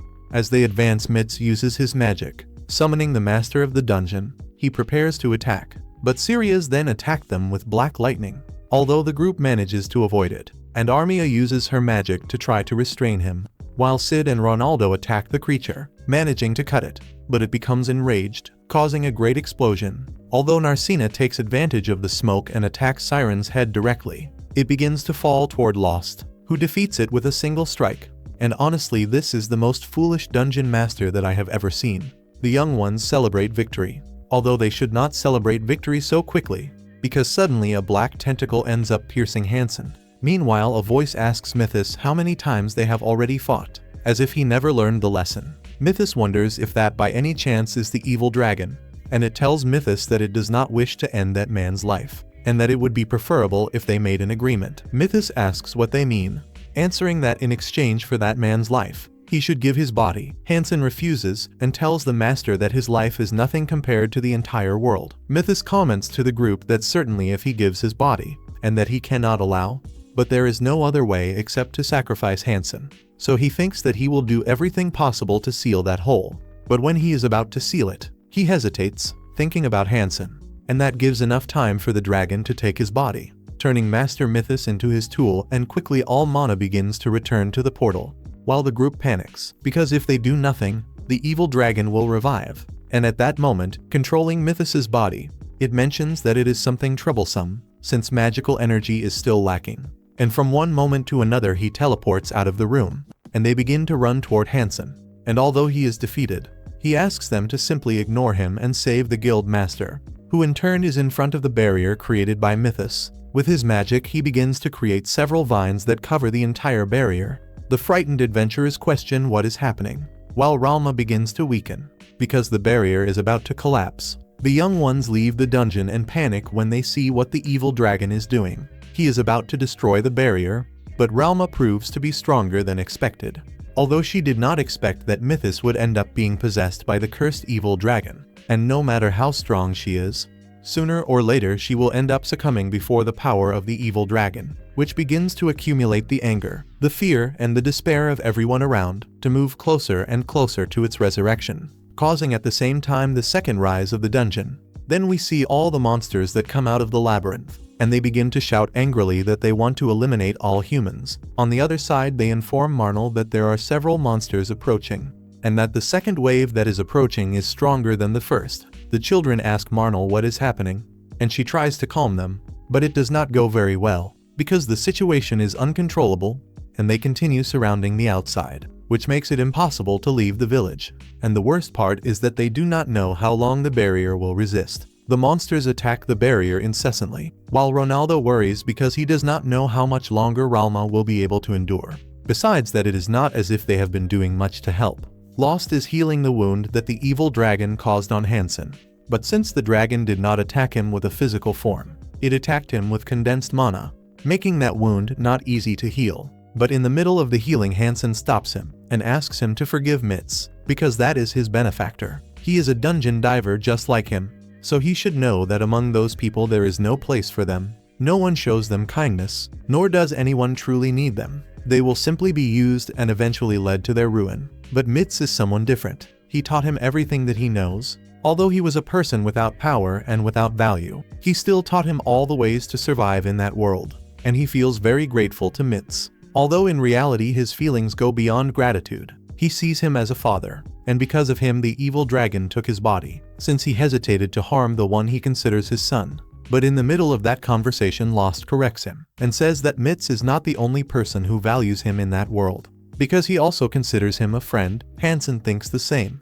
because in his own very peculiar way, he always wanted to take him out of the city to prevent him from becoming trapped in that conflict. But Narcina joins the conversation, commenting that he is someone quite arrogant. She understands that he had to do that because of the Prime Minister, but he simply cannot hide everything that happened, leaving his dear Lost with painful memories and declaring that he cannot allow his friend to continue like this. Lost asks her to stop, while Hansen asks Lost not to heal him anymore, since this is the punishment that he deserves. Although Narcina takes Lost's hand and tells him to heal him, since he must survive, so that he can take responsibility for everything that he has done. At that moment, Myrnal and her group leave the barrier, so that they can eliminate all the monsters in their path and relieve the burden that Ralma has to endure.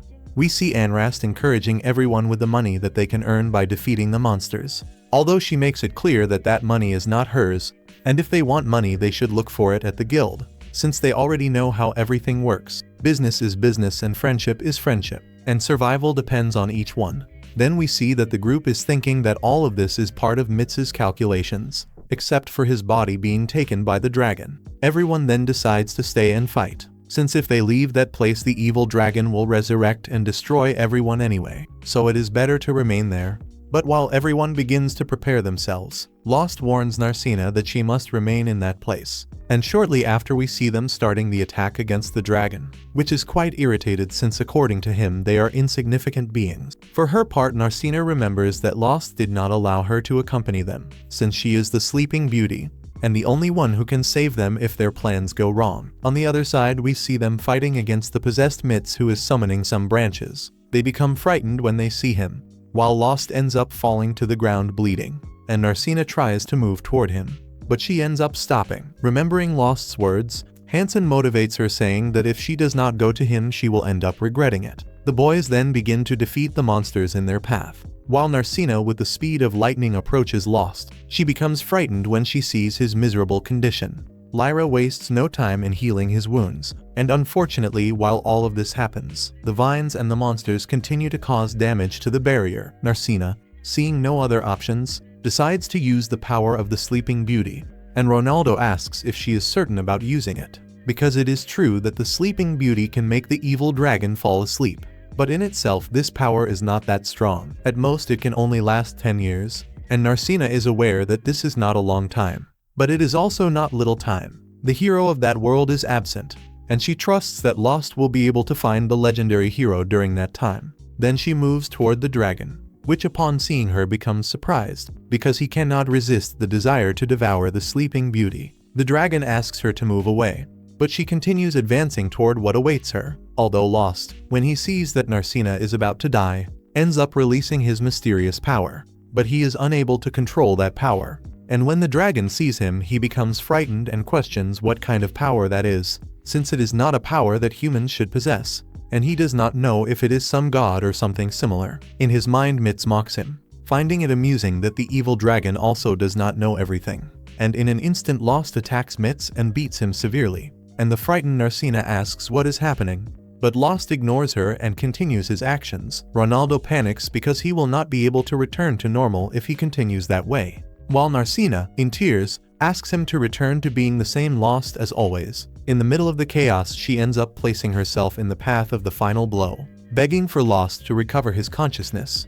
They manage to calm down while the evil dragon intervenes. He tries to escape, although Mitz prevents him, and Hansen tells Lost that now is the time to finish him. But he hesitates to take Mitz's life, but he replies that Lost must not hesitate, since he has already lived for too long, and asks him to finish everything right there. Narcina asks Lost to allow her to do it, but he says that he is the one who must do it and carry that burden. But she comments that he should stop being so selfish and begin to share the burden with everyone. And so both of them take the dagger and end up fatally wounding Myth, causing the spirit of the dragon to leave. Mitz congratulates them for that, and thanks to that they manage to interrupt the flow of magical power, and they no longer need to worry about the resurrection of the evil dragon, at least for now. Besides that, the mana around the village will also begin to dissipate gradually, causing the ascension to end soon. He thanks everyone for having managed to accomplish that. Hansen takes advantage of the moment to say that he loves Mitz very much as his true father.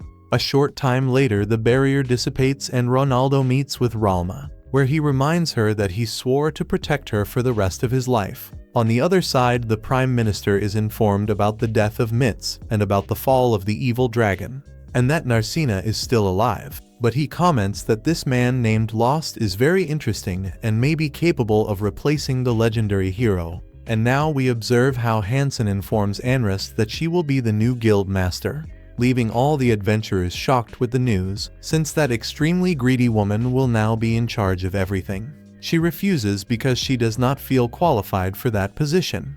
But after Lost informs her about the salary that the guild master can receive, she changes her mind very quickly. She says that she plans to work hard to revitalize the city and Mardade, and that guild, there is no way around it. This is the most greedy girl that I have ever seen in anime. Later at night, Ronaldo informs Sid and the others that he already learned about Lost's hidden power, and tells him that this is not something that he can deal with, and that it would be better for him to be handed over to the guild of the royal capital, which means that Sid will no longer be able to form a team with Lost. He then tells Narcina that although they have gained some time, the evil dragon will eventually return. For that very reason, he decided to embark on a journey in search of the legendary hero, and he tells Narcina that if possible, and if it does not bother her, he would like to count on her company. She blushes and asks if that was what he wanted to tell her earlier, and he replies that it was something different from what he had in mind at that moment.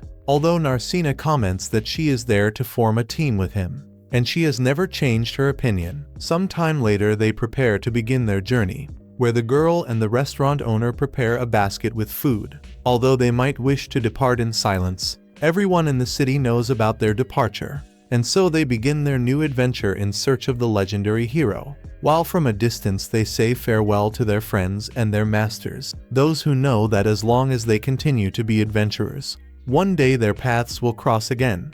And thus our anime ends. I hope that you liked it. Leave a comment down below if you want more videos. Do not forget to leave a like and subscribe to the channel. And that is it. Stay with God. Thanks. Goodbye and see you in the next video.